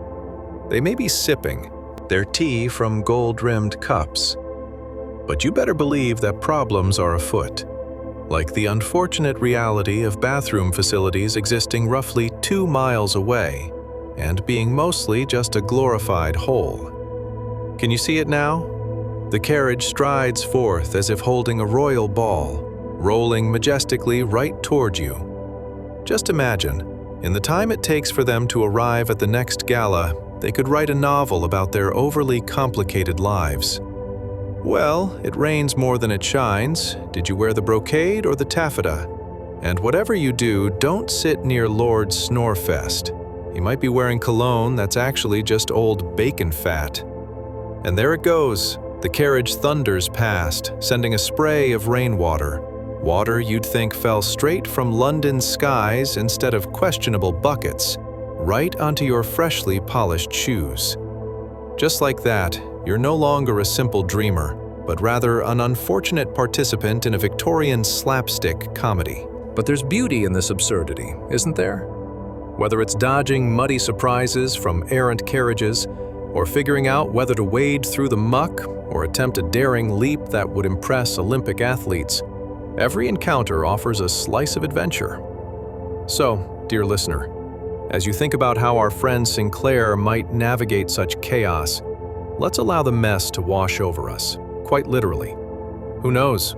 Tomorrow, you might just find yourself navigating your own sea of chaos, hopefully with far fewer horses and muddy surprises than our friends in London. Settle down now, my whimsical traveler. Dreams await amidst the chaos. Sleep well, and let the whispers of London's streets weave you into a tapestry of delightful dreams. Chapter 15. The Manure Chronicles. Hey there, delightful dreamers of all things muddled and mucky. Just when you thought the Victorian streets couldn't get any quirkier, we're about to sweep you right into the life of our unsung hero, William, who has a very special relationship with horse manure and the art of crosswalk maintenance. Yes, it's exactly as glamorous as it sounds. Now, let me set the scene for you. Imagine a gray morning in mid-Victorian London, where the fog is thicker than a politician's excuses, and the stench of coal smoke mingles with the less than delicate aroma of horse byproducts. If you've ever walked through a crowded city and thought, wow, this smells like regret and desperation, then welcome to William's world. As you open your eyes to this historical theater, let's take stock here. You're in 1850, standing in a bustling thoroughfare where life is busy, noisy, and decidedly fragrant. You've got wealthy gentlemen sashaying about like peacocks and tailcoats, because nothing says "I'm better than you" quite like a coat that could easily double as a small tent. Ladies in their extravagant hoop skirts are attempting to navigate the very same muck you're standing in, as if the mud were an elaborate dance floor, the slosh and sidestep. And there you find William, our doughty laborer, caught between the majestic carriages and the clear lanes of devastation laid out before him. Armed with nothing but a wooden broom that looks like it was borrowed from a witch's broomstick convention, he diligently sweeps away the thick brown sludge, a mixture of horse droppings and what can only be described as the artistic remnant of last night's fish and chips. Yes, it's as lovely as it sounds. You can almost hear William muttering under his breath, "Every day is a wild pursuit of the perfect crosswalk, and today, all I've got is a broom and a dream." This is not your average 9-to-5 fantasy, my friends. No, this is life as a Victorian street cleaner. And let me tell you, he's more essential than you might think. Imagine a lively afternoon with the sun making a token effort to shine, having a good laugh at William's expense. Wealthy citizens strut by, completely ignoring the painstaking efforts of our brave hero. You know the type, oblivious to the real world, too busy being preoccupied with their top hats and the latest gossip about who wore last season's bonnets. Heaven forbid they actually acknowledge the very mantle of reality beneath their feet. William could be swept away in a never-ending cycle of disinterest. But no, he takes this ridiculous job seriously. With each sweep of his broom, he's the unsung hero of London, facing the daily muck with dignity and an inexplicable sense of humor. Picture him trading quips with fellow workers as they dodge the occasional stray kitty, or, worse yet, a slip on their newly polished shoes. Bet you didn't think that was on the Victorian job. Hazard list. Did you? Me? I don't have time to slip in horse poop, he says, puffing out a chest that lamentably lacks any embellishment. I'm too busy contemplating the intricacies of mud versus muck. As a wisp of an idea floats into William's mind, or perhaps just the idea of what a nice warm pie would taste like, one must wonder, is this not akin to a modern-day office worker tackling a printer jam while fantasizing about unmarked snacks in the break room? Yes, the eternal dream, effortless joy amidst the patience-testing tasks of an uninspiring workday. And while he loses himself in this reverie, splat! A horse passes by, and without warning, his daydream bursts into a river of reality. Mysterious droppings rain down around him like very poorly timed confetti. Did you ever think you could be that fortunate? Perhaps he'll win the award for Most Creative Sidestep. Picture him now, frantically dodging the onslaught of nature's unwarranted gifts. Not even. The most athletic among us could prepare for that Darwinian challenge. Will he dodge, weave, or simply embrace his fate, proclaiming, "I should have brought an umbrella"? Just think about it. A 19th century version of a modern hipster with a daily Java fix, lamenting the lack of oat milk as he discovers the art of meticulous footwork in muck. But before too long, the street returns to its chaotic rhythm, while William resumes his back-and-forth dance of cleaning the thoroughfare. You might even hear the occasional comment from a passing lady. I declare, that man could use both a blessing and a better broom. Ah, how kind of her. Little does she realize that William holds the key to the very aesthetic she vaunts. Portability at its finest, with a side of sweet, sweet sanitation. All the while, have you considered the witty banter he might have with his fellow laborers? Ah, yes, my friend. It's either this or becoming a chimney sweep. And let me tell you, that's not a glamorous après job either. Imagine the daily debates over who has the tougher job. A real dilemma worthy of the finest Victorian salons. And as the day wears on, you can sense his spirit. It's both scrappy and good-natured. Our good friend William labors not just for the avoidance of stepping into horse droppings, but to contribute to his beloved city's ever-evolving story. So, as you drift off into dreams, consider the unsung heroes in your own life. Who is quietly navigating the muck? Embrace the laughter through sleep, dear listener. And remember, even among the chaos and muddy ruins, there's a silver lining, and perhaps a lighthearted chat about the ridiculousness along the way. May you find rest as profound as William's dedication to what it means to sweep through life while navigating the stormy mysteries of muck. And if you should find yourself atop a muddy puddle tomorrow, just blame it on 1850s London. Now, let the dreams of grand carriages and lesser things wash over you. Chapter 16. Holly Jolly Hustle. Hey there, sleepy explorers of absurdity. Tonight, we're diving deep into a scene more festive than Aunt Edna's fruitcake at the holiday table. Picture this: mid-Victorian London, 1850. The air is thick with the unfortunate blend of coal smoke and the aroma of questionable street food. But wait, what's that in the distance? Is it a choir of jubilant holiday carolers? No, it's the strangled scream of a street seller. Ah, winter greens are in the air. But before we plunge into this quirky street-side encounter, take a moment to cozy up. Whether you're nestled in your favorite blanket or fidgeting on a chair with questionable lumbar support, now's the time to grab your snacks and dim those lights. Have you ever pondered what life might be like for a street vendor in 1850? How would you keep your wares warm when the very air hurts your face?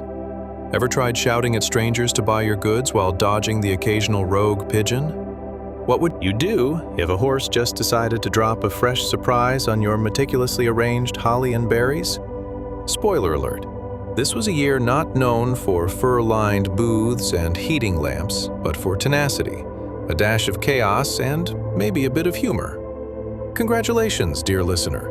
You've just woken up in 1850 London, where the fog clings to your lungs like an unwelcome guest at a party.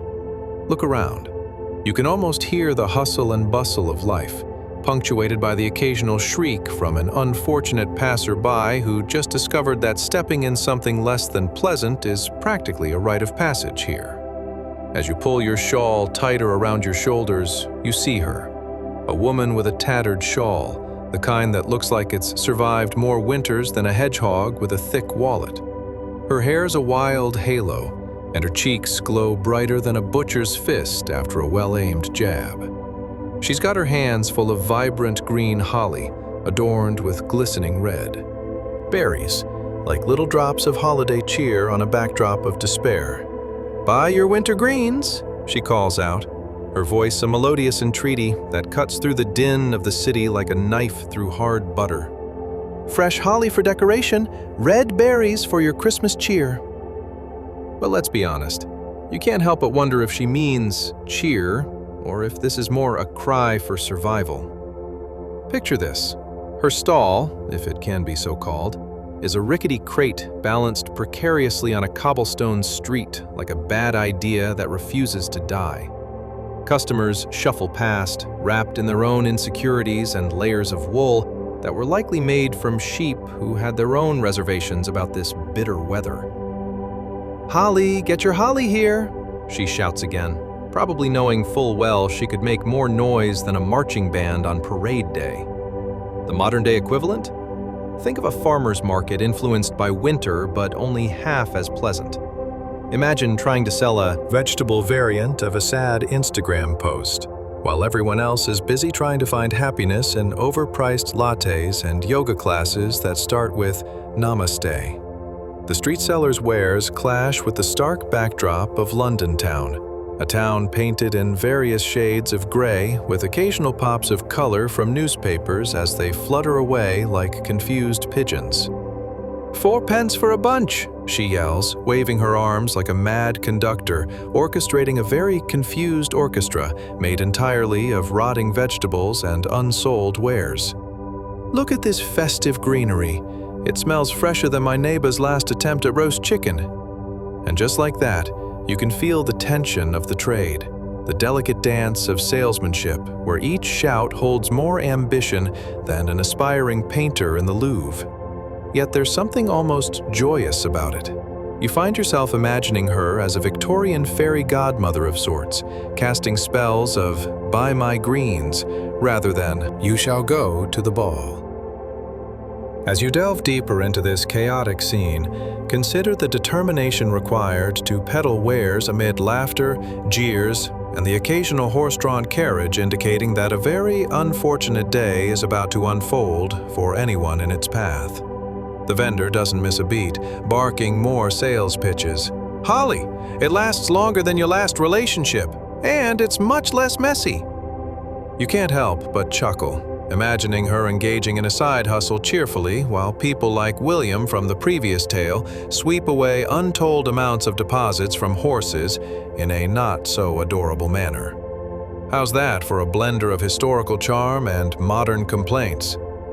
People pass by, mostly indifferent, but then a little girl with an irresistible smile halts in front of her, eyes wide and sparkling with enthusiasm.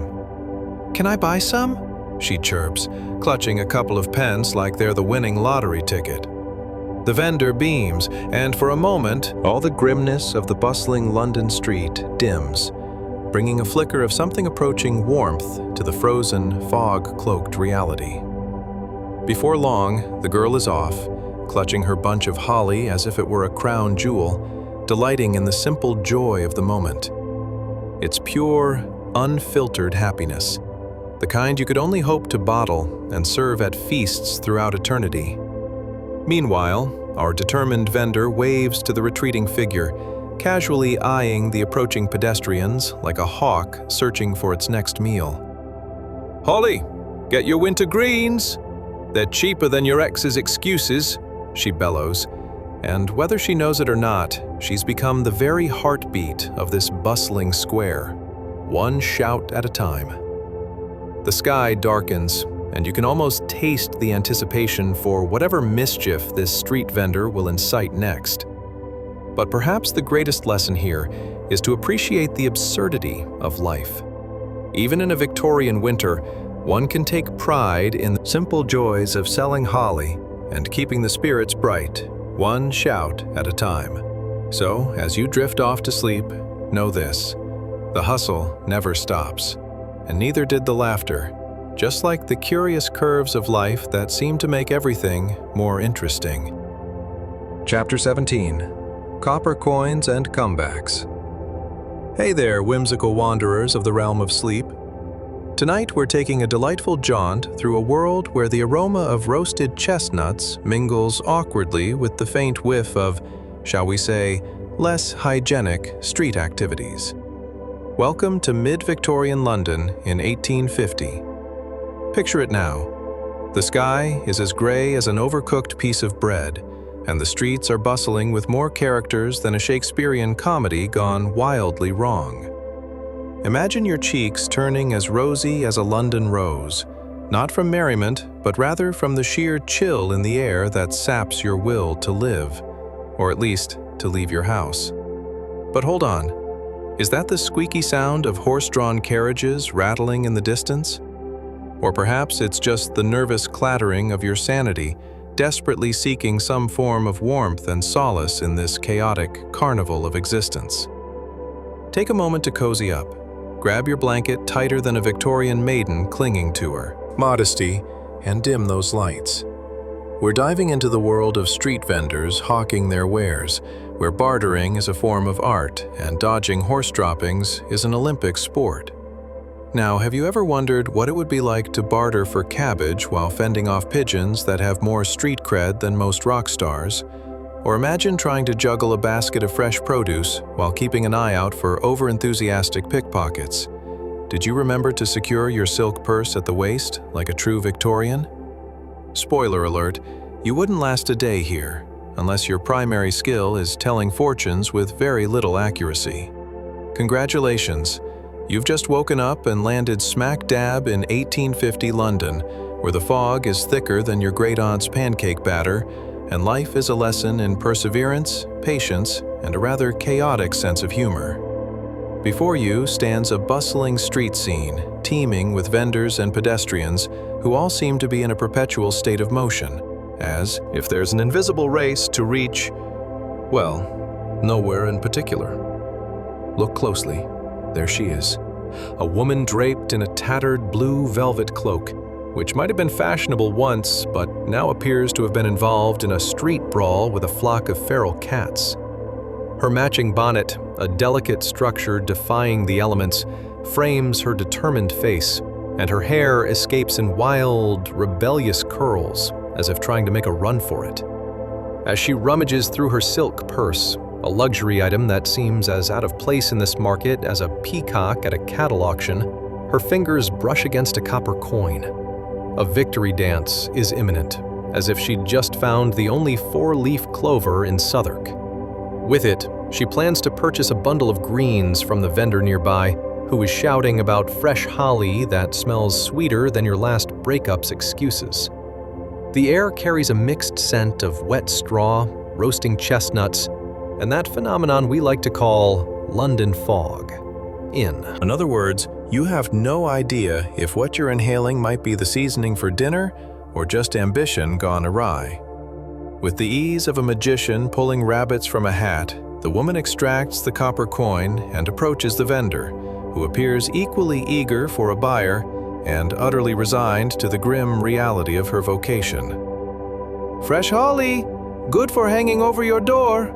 Guaranteed to bring you luck. Unless, of course, you're my husband. Then it's merely decorative," she shouts, her voice ringing more true than the church bells nearby. Just envision this exchange. Our woman looks at the vendor, whose face is more animated than a stuttering puppet. "2 pence?" she inquires, eyeing the vendor as if eyeing a suspect cabbage. "This isn't a fancy soiree. It's a cold evening in London. Surely you'd accept a shorter price just as gladly as I accept disappointment on a daily basis." In this very moment, you can almost feel the humor, a gentle lifting of spirits through muffled laughter among passers-by. Ah, the sweet dance of consumerism, you think. It's the same in my time. Pricing wars, haggling, and the pregnant pause of desperate negotiation. The vendor, clearly enjoying the banter, responds, "Dearest lady, this holly lasts longer than any of my romantic entanglements, so 2 pence it is." How often do we find ourselves bargaining for life's little joys, be it a mug of tea or even a piece of hearty advice that comes with a side of sass? As the exchange unfolds, you marvel at how life ebbs and flows, much like the London fog itself, thick, dense, uninvited, yet strangely comforting. But wait, just as the deal is struck, a scrawny street urchin, dirt-smudged but with an entrepreneurial spirit that rivals Wall Street tycoons, darts past, snatching the holly before the vendor can secure it. "Free for the taking!" he yells, and off he scuttles, disappearing into the labyrinth of alleyways faster than your caffeine addiction can kick in. Ah, life in London, where excitement lingers in the air, just like last week's potatoes. One moment you're holding your prized greens, and the next, poof, gone, along with your hopes of a festive decor. In this fast-paced bid for survival amidst the unpredictability of 1850 London, a collective understanding forms amongst the vendors and passers-by. Humor is essential for survival, even if today's lesson will cost you a few coins and the chance to flex your sourcing skills. As you settle back into this cozy, chaotic scene, the rolling clouds of uncertainty part slightly, revealing the heartwarming truth that sometimes laughter is the best currency of all, no matter the year. So, dear listener, as sleep takes you by the hand and leads you gently away into slumber, remember the wild vendors shouting their wares, the cheeky urchin always ready to stir mischief, and the delightful shared humanity underpinning every quirky moment in this whirlwind of life. That is Victorian London. Chapter 18. The Generosity of Halfpennies. Hey there, delightful dreamers of the absurd. Tonight, we're diving deeper into the merry chaos of mid-Victorian London, where a halfpenny is a hot topic and generosity is as fleeting as a respectable hat in a windstorm. Now, just picture this. You're walking here in 1850, where everything is steam-powered, or at least propelled by sheer desperation and questionable hygiene. The streets boast an assortment of smells, some of which you might wish to bottle and forget, and a crowd more lively than a toddler's tea party gone rogue. Have you ever contemplated how many layers of grime one human can carry on their shoes while trying to navigate a world that feels more like a standing room-only circus? Or how about that delightful thought of being offered something to eat that smells suspiciously like regret? Are you at a street vendor's stall, or simply contemplating last night's dinner? And trust me, friend, you wouldn't last a day here unless you've perfected the art of dodging horse hooves and sarcastic remarks. Congratulations, you've just woken up in 1850 London. The air is thick and damp, not unlike a first date gone terribly wrong. And just down the cobbled street, you spot a Victorian vicar in black robes. Yes, the kind that shouts, "Heavenly," but seems more likely to ask you about your eternal soul than your lunch plans. This particular vicar, beaming with that wholesome brightness unique to only a few, or perhaps just delirious from the stench of the city, approaches a shivering child whose palm is as grimy as the ground beneath his feet. Let's take a moment to appreciate this wholesome exchange. The vicar, who appears as if he stepped right out of a particularly vivid Sunday school lesson, places a small halfpenny coin into the child's dirty palm. It gleams in the dull light. Gleams might be a strong word. Let's say it glints hesitantly, like it knows it's not worth much but is willing to try. Now picture the child's expression, a mix of shock, hope, and the bizarre anxiety of whether they should carefully lick the coin clean or just shove it into their pocket and hope for the best. After all, one small coin can mean an extraordinary game of chance. Do they buy a stale bun that's been out since yesterday? Or perhaps treat themselves to a pound of hope in the form of tiny, so-called fresh carrots that may or may not have been dragged through a puddle earlier? The vicar, with a smile wider than the Thames itself, leans down and says, quite seriously, "Use it wisely, my child." Now, this sounds profound, doesn't it? But practically, it means nothing more than buy something edible that won't poison you, if you're lucky. Ever had a helpful stranger give you advice that sounded wise but felt utterly impractical? Like suggesting you jump into ice water to learn to swim. Yes, that's the Victorian charm for you. And now, let's marvel at the absurdity of this transaction. When you think about it, a half-penny coin doesn't buy much. Maybe a very controversial piece of peppermint candy, or a dubious treat of some sort. It's like finding a coupon for 50% off something utterly useless, but still exciting in a fantastical sort of way. The child, feeling the weight of this movable feast in their palm, plans their course with the gravity of someone about to pick their favorite dessert, all the while keeping a suspicious eye on the pigeons. You know, the feathered ruffians that have zero regard for personal hygiene and much less for your sense of justice.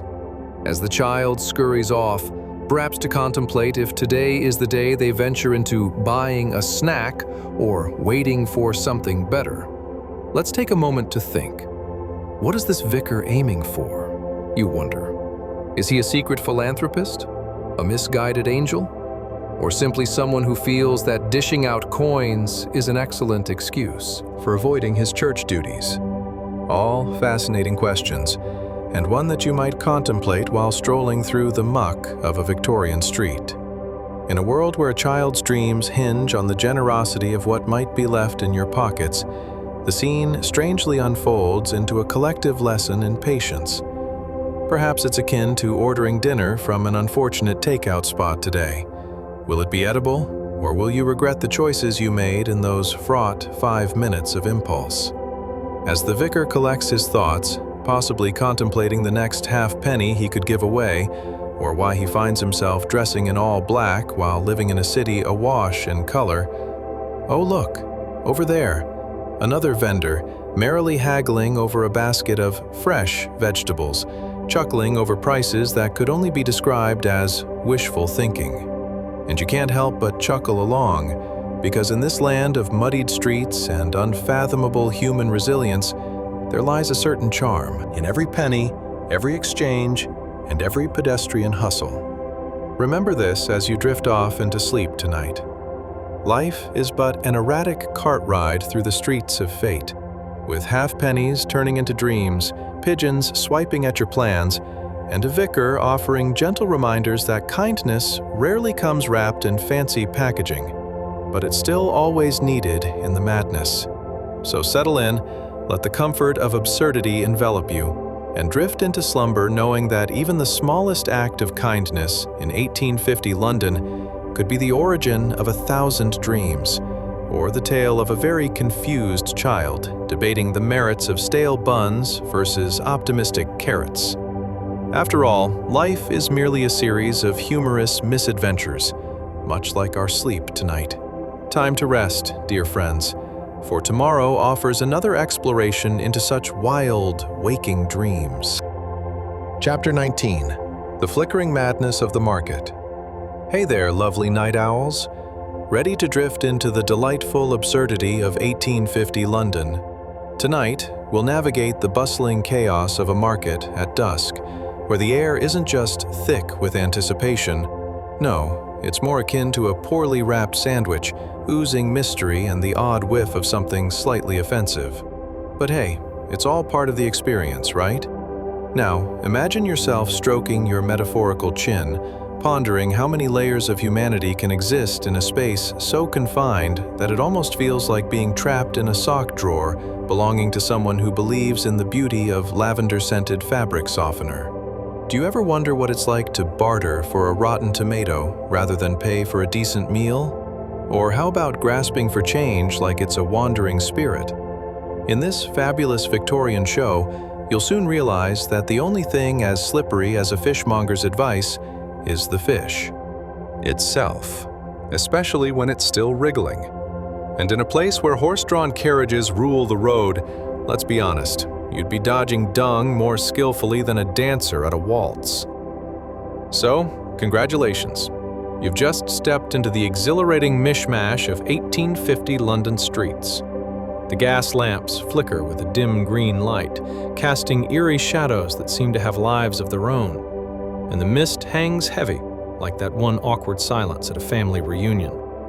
It's dusk, and already the chaos is unfurling like a bargain bin rug, out of style but undeniably colorful. Picture yourself wandering through a market that seems less like a communal hub and more like a game of human Tetris gone wildly out of control. Stalls selling everything from dubious meats to questionable fruits are intricately packed tighter than a tin of sardines.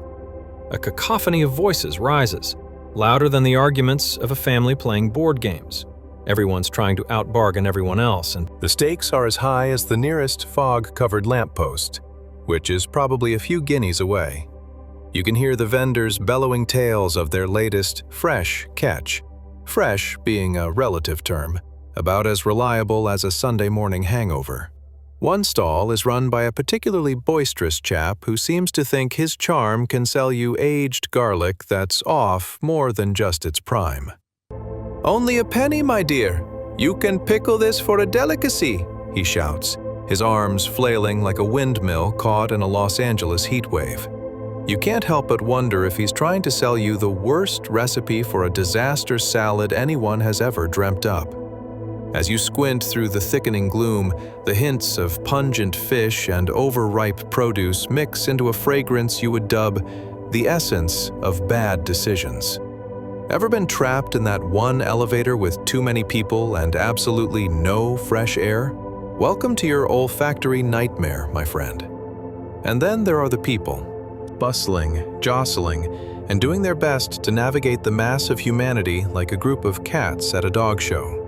You spot a market lady, her apron much too lavish for her wares, desperately trying to shove an unidentifiable pastry into the hands of a toddler who looks like he's about to choose between this culinary experiment and millennia of bad food decisions. "Try it, love, it's delicious, I swear," she pleads, as the little one looks at her as though she just suggested a leap into the Thames. But who could blame him?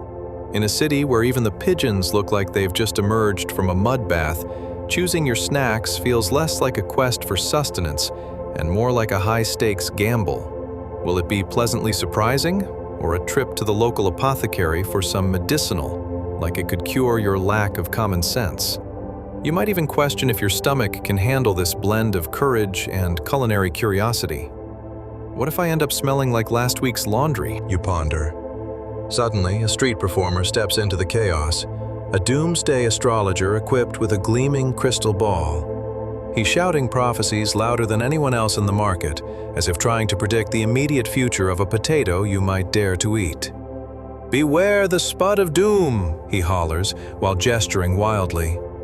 And in a blink, someone trips over a wayward horse droplet and lands right at his feet. Neither party seems thrilled about this unexpected impromptu meeting, and as the evening meanders on, gaslights linger dimly like unwelcome thoughts trying to interrupt a good night's sleep. The mist grows thicker, swirling with an artistry that may not be appreciated until you accidentally stumble into a fishmonger's stall while dodging a wild-eyed gentleman marketing what he calls the finest pickled snail in the West. Spoiler alert, no one really needs that kind of drama in their life. As laughter erupts and shouts intertwine with the bubbling chaos of the market, you find yourself chuckling along with the madness, realizing that it's all part of the quirky charm of this historical circus. Every squashed foot, every questionable pastry, and every excited haggler weaves together a fantastic tapestry of life in 1850 London, a place where absurdity reigns supreme, and laughter might just be the best currency of all. So, take a deep breath and let the sights and sounds wash over you like a warm blanket on a chilly evening. Amid the flickering gas lamps, a cacophony of life unfolds all around you, offering sweet absurdity and a show that proves that sometimes, even in the heart of chaos, you can find a glimmer of charm in every half-baked moment. Let yourself drift, dear dreamer, into the warmth of the laughter hiding in these bustling streets. For tomorrow, we'll explore the depths of these delightful mysteries even further. Chapter 20. The Copper Coin Conundrum. Ah, the thrill of commerce. Nothing crackles with excitement quite like a small pile of copper coins resting on a rough wooden table, right? I mean, one could almost hear the metallic clinking whisper secrets like a group of gossiping hedgehogs. In 1850 London, Those few pennies weren't just shiny tokens of trade, they were the hard-won rewards of sweat and labor, more like the cherry on top of a monstrous sundae of mischief and muddle. Imagine this. You've just toiled all day, dodging horse hooves and the occasional flying potato in the bustling streets, and now you're staring at those gleaming pennies, weighing your options like a medieval knight deciding between dragon slaying and freelance knitting.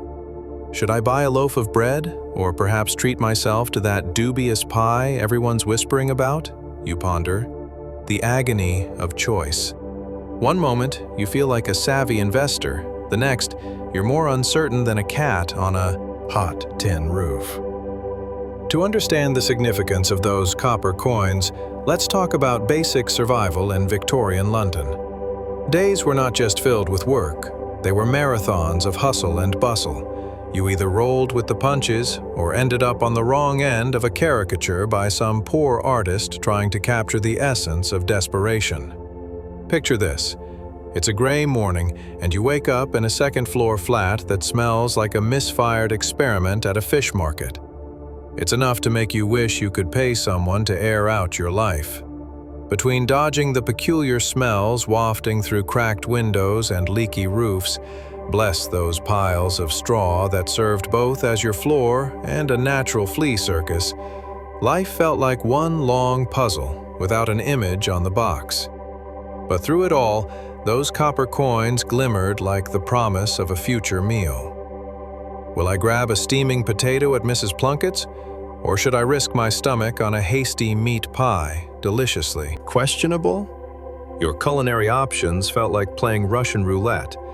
A little adventure was appealing, but a good bout of food poisoning didn't sound like a fun Tuesday. And let's not forget the dreadful art of bartering.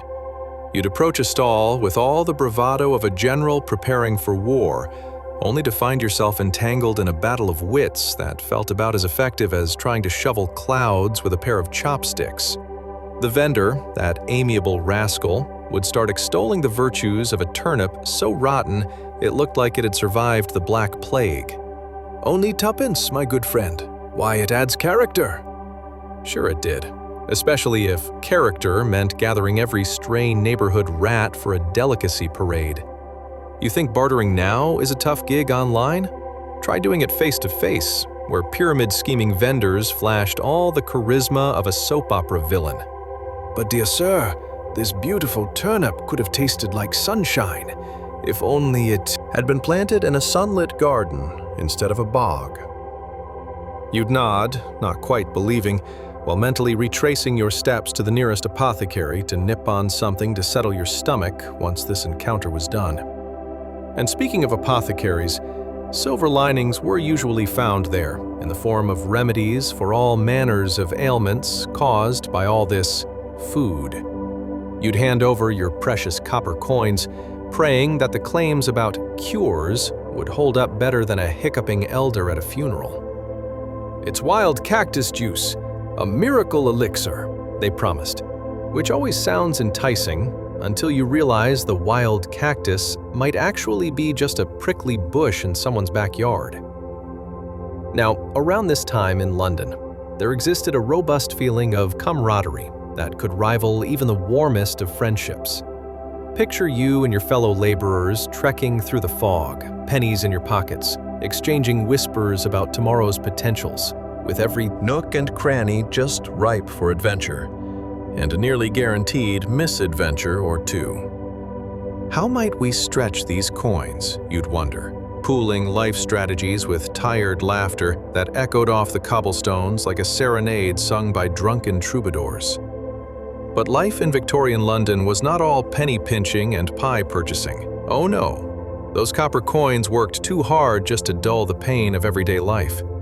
At the close of each workday, gatherings could erupt like joyous celebrations, with people delightfully engrossed in discussions over the latest town gossip or shared stories of the strangest things they'd seen, like that time Mr. Pickstone wore a hat that looked suspiciously like a crow's nest.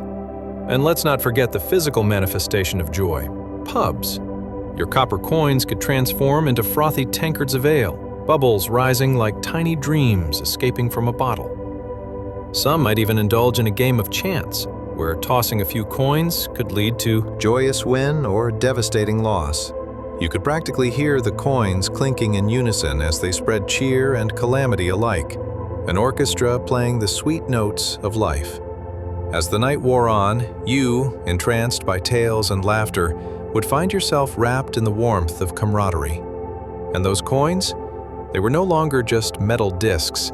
They transformed into tokens of friendship, moments of silliness, and the nightly adventure of getting home without stepping into the mystery puddles of the London streets. So, dear dreamer, hold fast to that imagery and laughter. Let the echoes of camaraderie and copper whisper sweetly in your ear. For tomorrow, we shall delve deeper into the delightful oddities of this Victorian era, where laughter is the finest currency of all. Until we meet again. Chapter 21. The Bread and Brick Blues. Hey guys, tonight we're diving into a time deeper than your uncle's conspiracy theories at Thanksgiving dinner. Mid-Victorian London, where the streets were paved with hopes and quite a bit of muck. Picture this. You're trudging through a maze of tall brick buildings that give off long shadows, like they're shyly hiding from the dim gas lamps lining the streets. The air is thick, clinging to your skin with all the grace of an awkward hug from a distant relative. And what's that you've got under your arm? Why, it's just a modest loaf of dark bread, an everyday hero in this tale of survival. But first, a little housekeeping. If you enjoy this historical escapade through humorous discomfort, give us a thumbs up, subscribe, and comment. But only if you actually enjoy this. We're sensitive souls, you know. Now, dim those lights, put on a fan, or a space heater, we're flexible, and let's wrap ourselves in this absurdly rich tapestry of Victorian absurdity. Now, imagine this. How would you react if your biggest worry was not your internet connection, but a rogue horse careening down the street with unbridled enthusiasm? If the nearest pub was also the only reliable detox for dinner, serving beer as your main food group. Or maybe you're trying to enjoy a quiet evening, only to realize you're sharing space with a delightful family of mice, as charming as they are uninvited. Congratulations, you've just woken up in 1850 London, where every day is a thrilling adventure in dodging horse manure and questionable food choices. There you are, strutting through the streets, clutching that loaf of dark bread, more precious than gold and about as nourishing as a rock if we're being honest. And oh, how it smells, like baked ambition and old dreams layered over a hint of despair, all happening in a bakery where the baker has definitely forgotten to wash his hands. William, that's you by the way, sidles through the shadows cast by towering brick buildings that seem to loom with disapproval. As you walk, the cobblestones rattle underfoot. After all, they've seen better days, just like your sense of optimism. Each step is a reminder that even the ground beneath your feet has a story, usually one involving broken ankles and sudden trips to the apothecary, where happy promises of cures might come with side effects like spontaneous yelling or an uncontrollable urge to dance the can-can. Let's pause for a moment to discuss that loaf of bread, shall we? This isn't your artisan sourdough baked with love and a sprinkle of Instagram-worthy toppings. No. This loaf is more like a dense brick, solid enough to fend off a ghost or two. If you've ever regretted a late-night snack that tasted better in your dreams, you'll understand the struggle of not only eating it, but making it your whole dinner. It's like bringing a fork to a knife fight, hoping against hope it won't end in disaster. But you carry that loaf with pride, as though it holds the secrets of the universe, or at least the secrets of last week's potato rations. Every now and then, a pigeon eyeing your bread gives you pause, its beady eyes glinting with hunger and desperation. You're not sure if it's judging your life choices or merely coveting your meal. But one thing is for certain. You're now in an unofficial bread duel with a feathered competitor. Ah, the sounds of London. Horses whinnying as they prance about. Street vendors calling out their wares with more enthusiasm than the average person could muster for a Monday morning meeting. Get your hot pies, savory meat pies, Guaranteed no rat hair. At least, not too much. Life is an endless cacophony of chaos. And here you are, firmly ensconced in the middle of it, loaf firmly in hand. But as twilight begins to creep into the city, it brings with it the ambiance of deep shadows and the distinct smell of regret. That unfortunate odor wafting from the alley where old vegetables meet the creative ambition of hopeful street urchins. They thrived on finding beauty in the seemingly unimportant and discarded, much like your aunt at a yard sale looking for vintage treasures that will eventually clutter her attic. You approach your modest abode, and as you walk through the entrance, a familiar sight greets you. A pile of laundry that looks suspiciously like an overstuffed hedgehog. A smear on the floor that blurs the lines between dirt and lifestyle choice, and the faint echo of your last good decision. Now on a long vacation, probably somewhere sunny and far away. That loaf of bread isn't merely a meal, it's a symbol, much like your boiling resentment at having to deal with every aspect of the worst landlord on earth, who insists you call him sir, but behaves like he buried his last sense of decency somewhere near episode 4 of the Great British Bake Off. As you settle in for the evening, you'll take solace in the simplicity of your situation. A humble abode filled with the smells of the day, the dim light of flickering candles providing an otherworldly glow, and maybe a few rodents who are just trying to get by, much like yourself. In the grand scheme of 1850 London, you've made a significant choice that few could appreciate. Choosing dark bread over your last inclination to join the ranks of pie enthusiasts. So, in tonight's pursuit of comfort, remember, dear listener, life in mid-Victorian London may be tough, but you've mastered the art of navigating brick and shadow, with a loaf of bread as your trusty companion. And who knows, perhaps tomorrow, those city streets will have more surprises in store, like a friendly baker or the elusive promise that one day that loaf might actually taste like bread instead of a doorstop. Until then, enjoy the dance of shadows and murky alleyways, and maybe learn to consider a pigeon a potential friend. After all, survival here is an art form, much like crafting a witty response to the inevitable "Do you have any bread?" question you'll face as you drift into dreams. Chapter 22, The Cozy Coal Catastrophe. Hey guys, tonight we're diving into something warmer than your great-aunt's herbal tea, yet still somehow colder than your socially awkward friend at a party. The intriguing, if not utterly absurd, life in mid-Victorian London, more specifically, a typical night at home. Imagine stepping into a room that's less quaint cottage and more slightly less chaotic version of a rat-infested art installation. Picture this.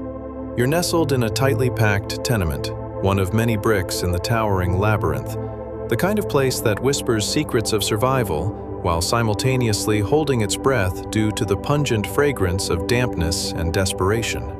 The small iron stove in the corner is valiantly puffing away, exhaling puffs of smoke that curl like lazy cats, while the glowing red embers dance to a tune only they can hear, one that you're convinced is either the soundtrack of a Victorian drama or some sort of coal-induced fever dream.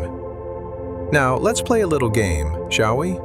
How many layers of clothing are you currently wearing? Because let me tell you, in 1850, a Victorian peasant would be wearing more layers than a well-baked onion, only with less promise of flavor and more lingering smells. Sound fun? What if your breakfast options were a potato that looked like it survived a tidal wave, and a cup of tea so weak it had an existential crisis? Would you embrace it, or just roll with the punches like a pro? Ah, you're shaking your head, realizing that you wouldn't last a day in this bizarre age. Congratulations, you've just woken up in 1850 London, where coal is king, and warmth is merely a suggestion. Oh yes, that tiny iron stove, your celebrated culinary companion, and, unbeknownst to you, the bane of your life. It struggles to warm the frigid corners of your room, where long-forgotten dreams of comfort huddle together like cold mice, flitting just out of reach. You plop down on your almost functional chair, more like a medieval form of torture than a piece of furniture, and gaze upon the flickering flames. What would I give for a bit of a breeze right now? The stove seems to sigh. Then it coughs, a sound reminiscent of someone who just tried to speak to their crush after way too long. Let's talk about the air, shall we? It hangs heavy, thicker than a pot of porridge left unattended on the stove. Every breath feels like you're inhaling a fine soup of smoke, coal dust, and a sprinkle of something that might be a small rat trying to escape the clutches of misfortune. Can you smell that? It's a delightful concoction of warming coal and desperation mixed with the sweet nostalgia of burnt dreams. Ah, the aroma of Victorian living.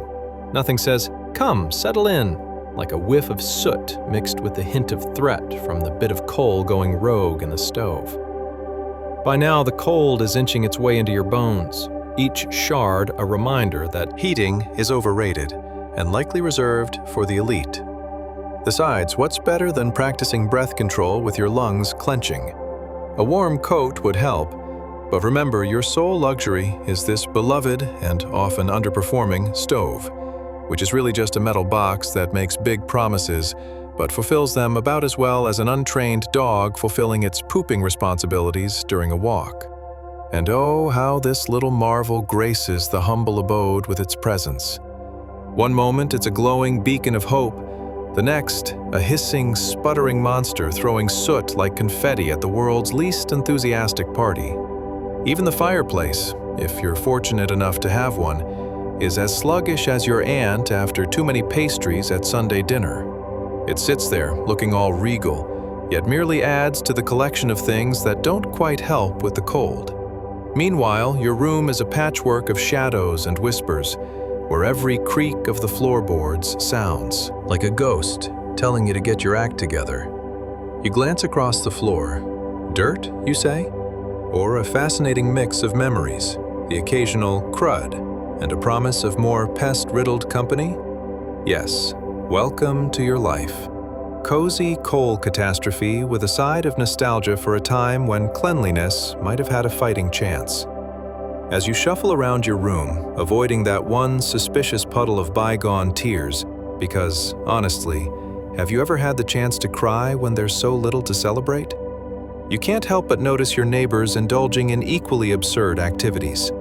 In one corner, a determined woman fights with a broom, sending dirt scattering, while across the hall, a man lifts weights made purely of coal sacks, enthusiastically trying to impress dreams of better days.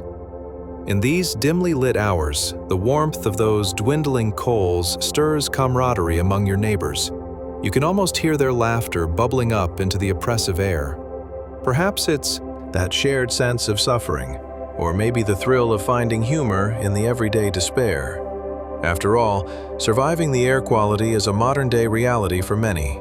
Here, in the Victorian era, the same sentiment translates to dodging hangry rats while huddling near a stubborn stove, exhaling smoke as if it's auditioning for the role of best supporting actor in a tragedy.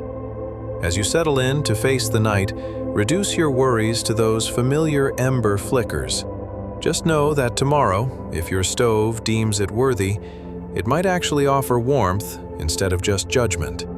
And maybe, if fate smiles down upon you and the coal remains resilient, you'll find solace in absurdly common interactions with your neighbors, sending sparks of laughter through the haze of coal-dusted asthma.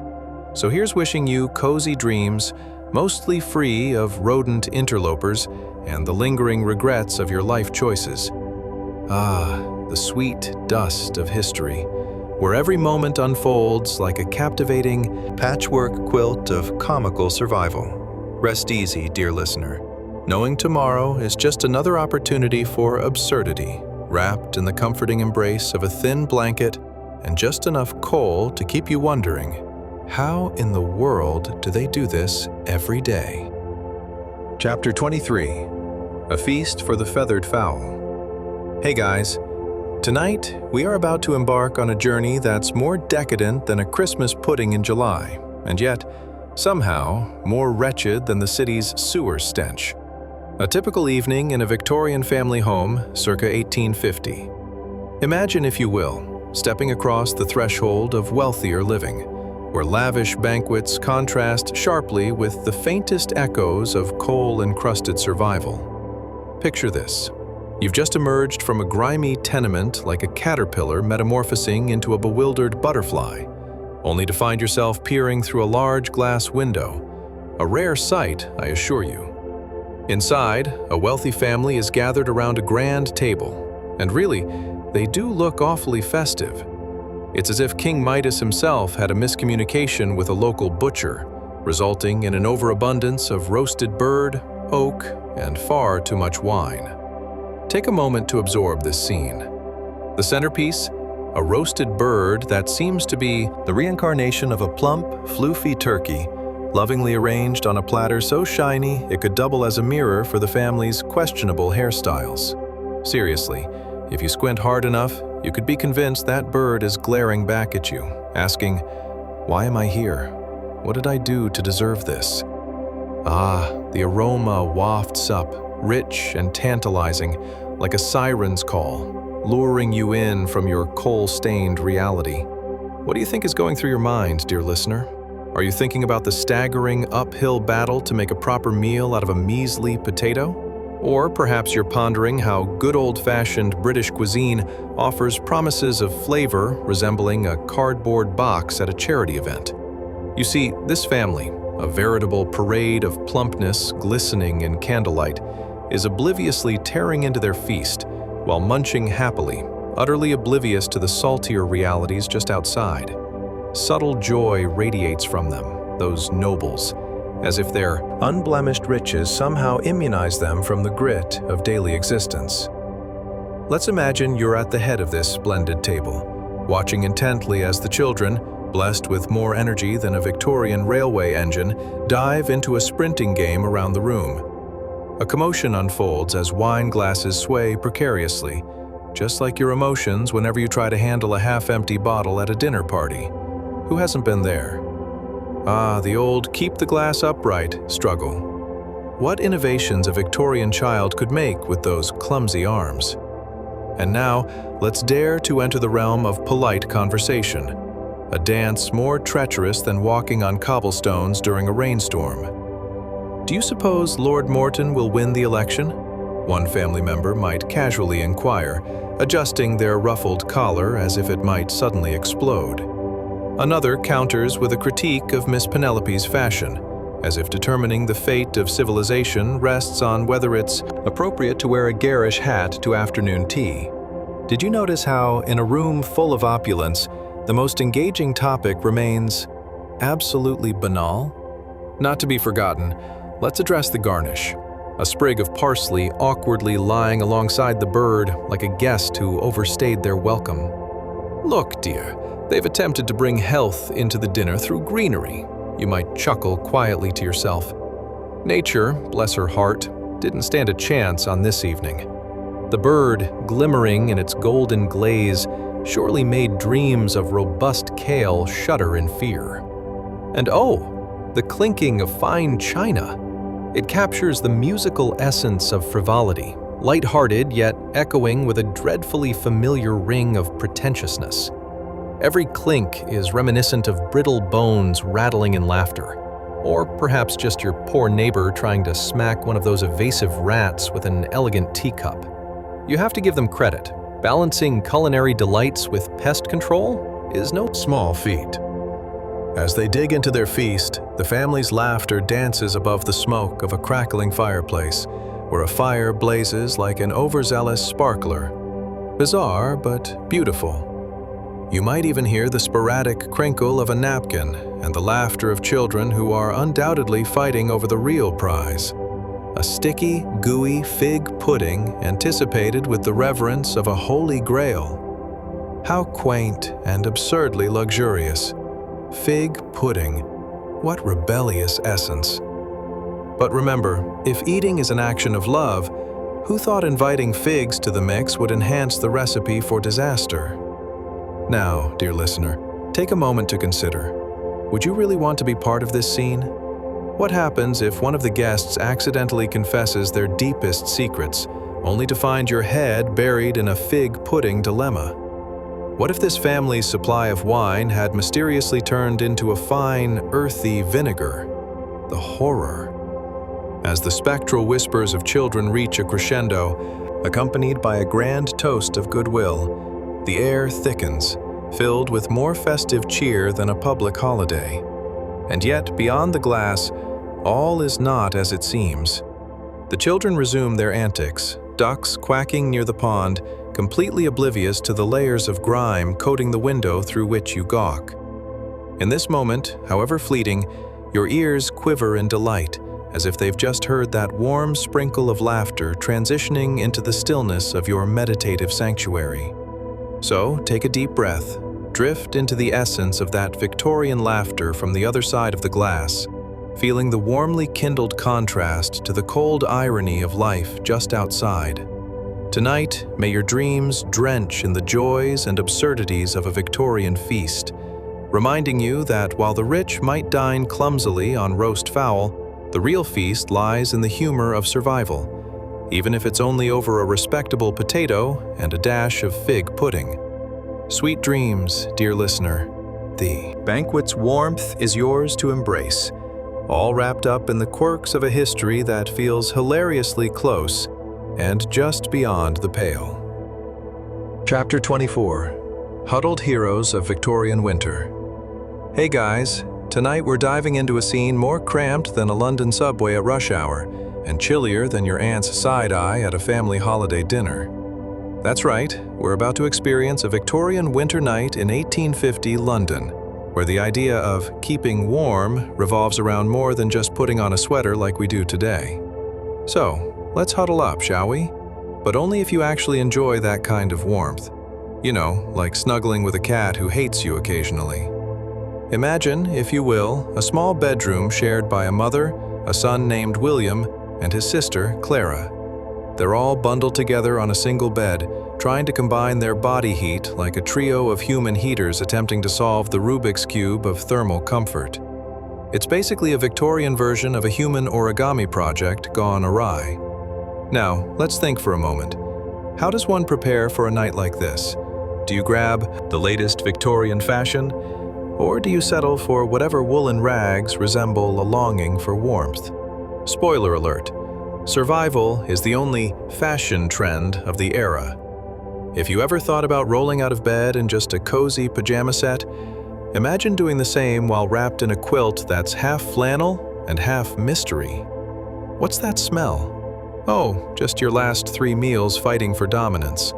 A delightful combination of boiled turnips and, whatever that was last week. As the wind howls outside, rattling about like an old man boasting of his youth at a pub, you might find yourself wondering if a bed full of loved ones is really love or simply an act of self-preservation. The cold in Victorian homes is no joke, more relentless than an enthusiastic door-to-door salesman, and it creeps into the very marrow of your bones, making every sneeze sound like the dramatic opening of a Victorian opera. But back to our trio. Nestled together, William is practically hugging Clara, who is a lot less enthused about sharing intimate moments than she is about staying warm. "William, if you keep that up," she mutters, "I'll have to charge you rent for the space you're using." Ah, sibling love, where even in the frostiest of nights, there's still room for a repartee sharper than a Victorian's finest cutlery. Now, let's consider their surroundings. The walls of their tiny abode are likely plastered with peeling paint and a healthy coat of soot, perhaps resembling a modern artist's attempt at a grunge aesthetic. Picture a mural of culinary failures. The Weeping Turnip of 1850 could be a hit, and if they're really lucky, there might even be an old tapestry on the wall, an heirloom that flamboyantly displays flowers that probably haven't been in bloom since Queen Victoria was crowned. So fresh. The decor really says, "Welcome to mediocrity. Please leave your idealistic dreams at the door." As the siblings huddle together, breaths become visible in the chilly air, intertwining like wisps of a ghostly fog. A sign that this isn't just a family bed, but a winter survival unit. Each shivering giggle bursts forth like a firework of defiance against the bitter winds clawing at their rickety windows. What about laughter, you ask? Laughter is crucial. It's the real fashion accessory of the Victorian era, sometimes louder than reality and softening the edges of despair like butter on a hard biscuit. You might hear their mother shushing them softly, her tone somewhere between, "You kids need to sleep. I can hear the rats plotting over there," and "If you don't settle down, I'll throw the cat at you." She lays, curled up, wrapped in whatever blanket manages to still be a blanket, and not a jumble of fraying threads and existential dread. And just then, an eerie howl pierces the night, sounding as if a banshee is auditioning for a winter-themed musical number. Ah yes, you might think. That certainly adds to the charm of shared family warmth. What could possibly be more enticing than an overzealous ghost vying for your attention? Who needs Netflix when you have auditory renditions of fright crafted by the winds outside? As they settle down for the night, you can practically feel William's thoughts weaving their way through an impressive daydream. Perhaps he imagines escaping this frigid nightmare by transforming into a brave knight questing for the fabled woodland blanket, promised to warm any soul who merely gazes at its mythical softness. Spoiler alert, it's made up as much as half the folk tales you're told at friendly gatherings if they didn't involve the glittering tales of naive princesses. But let's take a moment to ponder this disaster. Would you survive just a day in Victorian London? The rattling of the bed is not unlike a train coming to a halt, clattering, confused, and maybe you just went airborne. Honestly, that bed seems to be in a constant state of negotiation with gravity. And oh dear, imagine popping up the next morning. Do you tackle chores head-on or find sanctuary beneath your quilt, arguing for the right to exist in a bed made for three? Truly, life back then was like being an unwilling contestant on a game show where the challenge is simply, try not to freeze. The grand prize might just be the opportunity to roast your socks in front of the hearth later, while loudly pretending you have other plans. Dear listener, remember, surviving winter in 1850 London was not merely about warmth. It was a test of relationship dynamics, hilariously tangled cover stories about the cat's mice escapades, and dodging frostbite while sprinting for dinner. So, huddle close as we venture deeper into this expertly woven tapestry of hardships laced with mirth, all while trying to keep warm in the extraordinary absurdity of Victorian life. Now, may your dreams tonight twinkle with the warmth of absurdity and life tissue paper soft, sprinkled with shared laughs under a single quilt, protecting you even from the frost giants loitering outside. Chapter 25. A Gray Miasma of Gaslight Dreams. Hey there, dreamers. Picture this. You're tucked away under a quilt that's a little more reminiscent of a patchwork puzzle than a cozy blanket, like a winter-themed macrame art project gone rogue. And tonight, we're stepping into a London fog thicker than a politician's promise. Get ready to wander through Victorian-era London in 1850, where the only thing more palpable than the cold was the smog, which undoubtedly had an agent and was due for its own starring role on an industrial-sized stage. Now, let's set the mood. Please dim the lights, turn on that fan, because the temperature outside is about to drop to the depths of despair. And settle into your favorite armchair, preferably one that's not covered in cat hair, or better yet, buried under the weight of existential dread. Now, I have a few questions for you. Ever wandered through a fog so thick you could almost hear it whispering sweet nothings about the tragic life choices you've made? Or tried to light a candle in the middle of said fog and ended up just giving it a sad little performance? Maybe you've experienced rush hour on the tube and thought, wow, this is cozy. Or, I don't know, Tried to catch a bus in the rain while simultaneously rooting for the chicken or egg debate? Well, congratulations, my friend. You've just woken up in 1850 London, where all manner of adventure, or misadventure, awaits. Let's talk about that infamous London fog.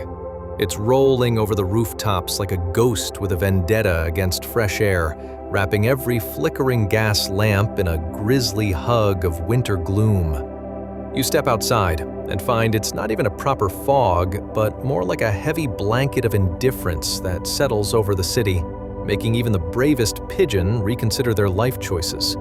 It's so thick, you could practically spread it on toast, should Victorian culinary arts ever stoop to that level. Now, as you stroll down the damp Cobblestones, your nose is assaulted by the mixed aroma of coal smoke, unidentifiable street food, and the vague, haunting memory of last week's cabbage.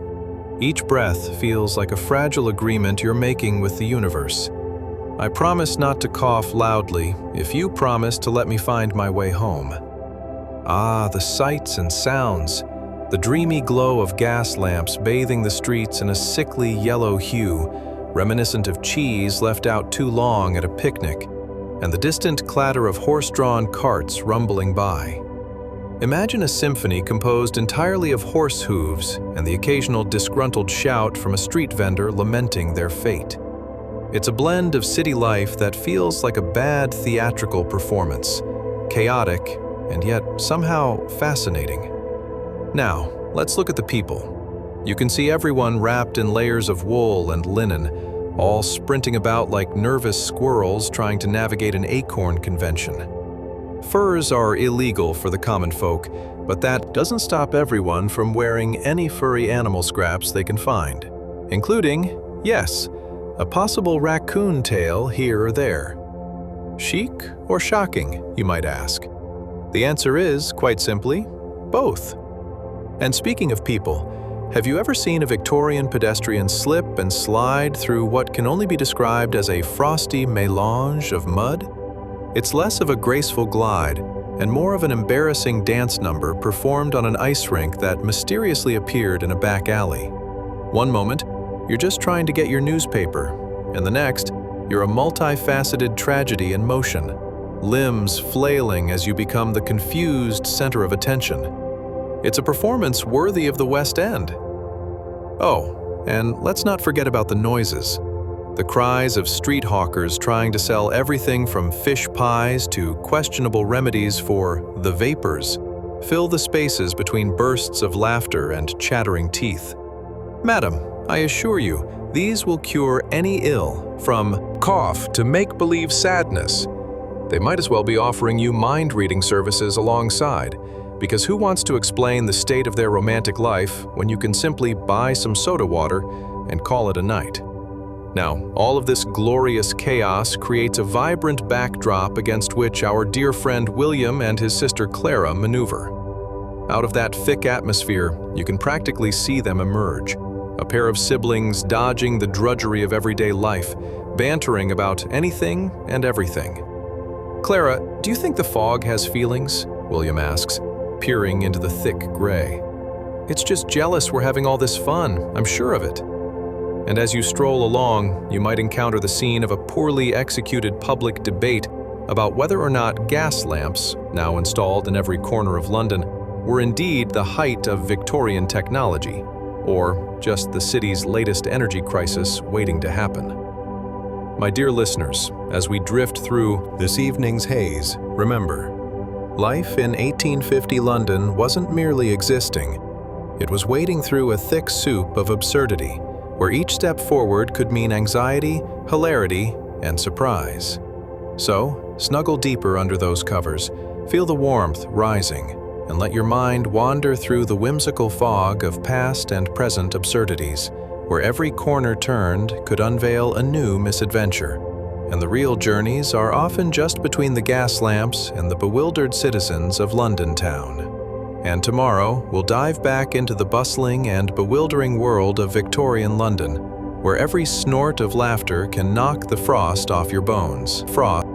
And now, as our long wander through 1850 London comes to a quiet close, breathe deeply and let the last images settle like evening fog. We have marched through tenements where frost crept across the walls like hungry vines, tasted porridge that could double as masonry, listened to the cough of a city surviving coal and cold, and stepped, with questionable grace, into boots 2 sizes too big. We have watched children run barefoot over cobblestones, fingers red from winter air, but laughter still somehow escaping between chattering teeth.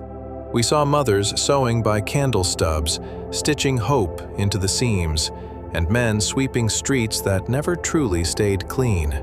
We crossed the sulky Thames, wrapped in fog thick enough to chew, and smelled life at its rawest, unfiltered, unpolished, unforgettable. They lived with less than we do now, less warmth, less comfort, less certainty, yet they carried on, day after day, step after step.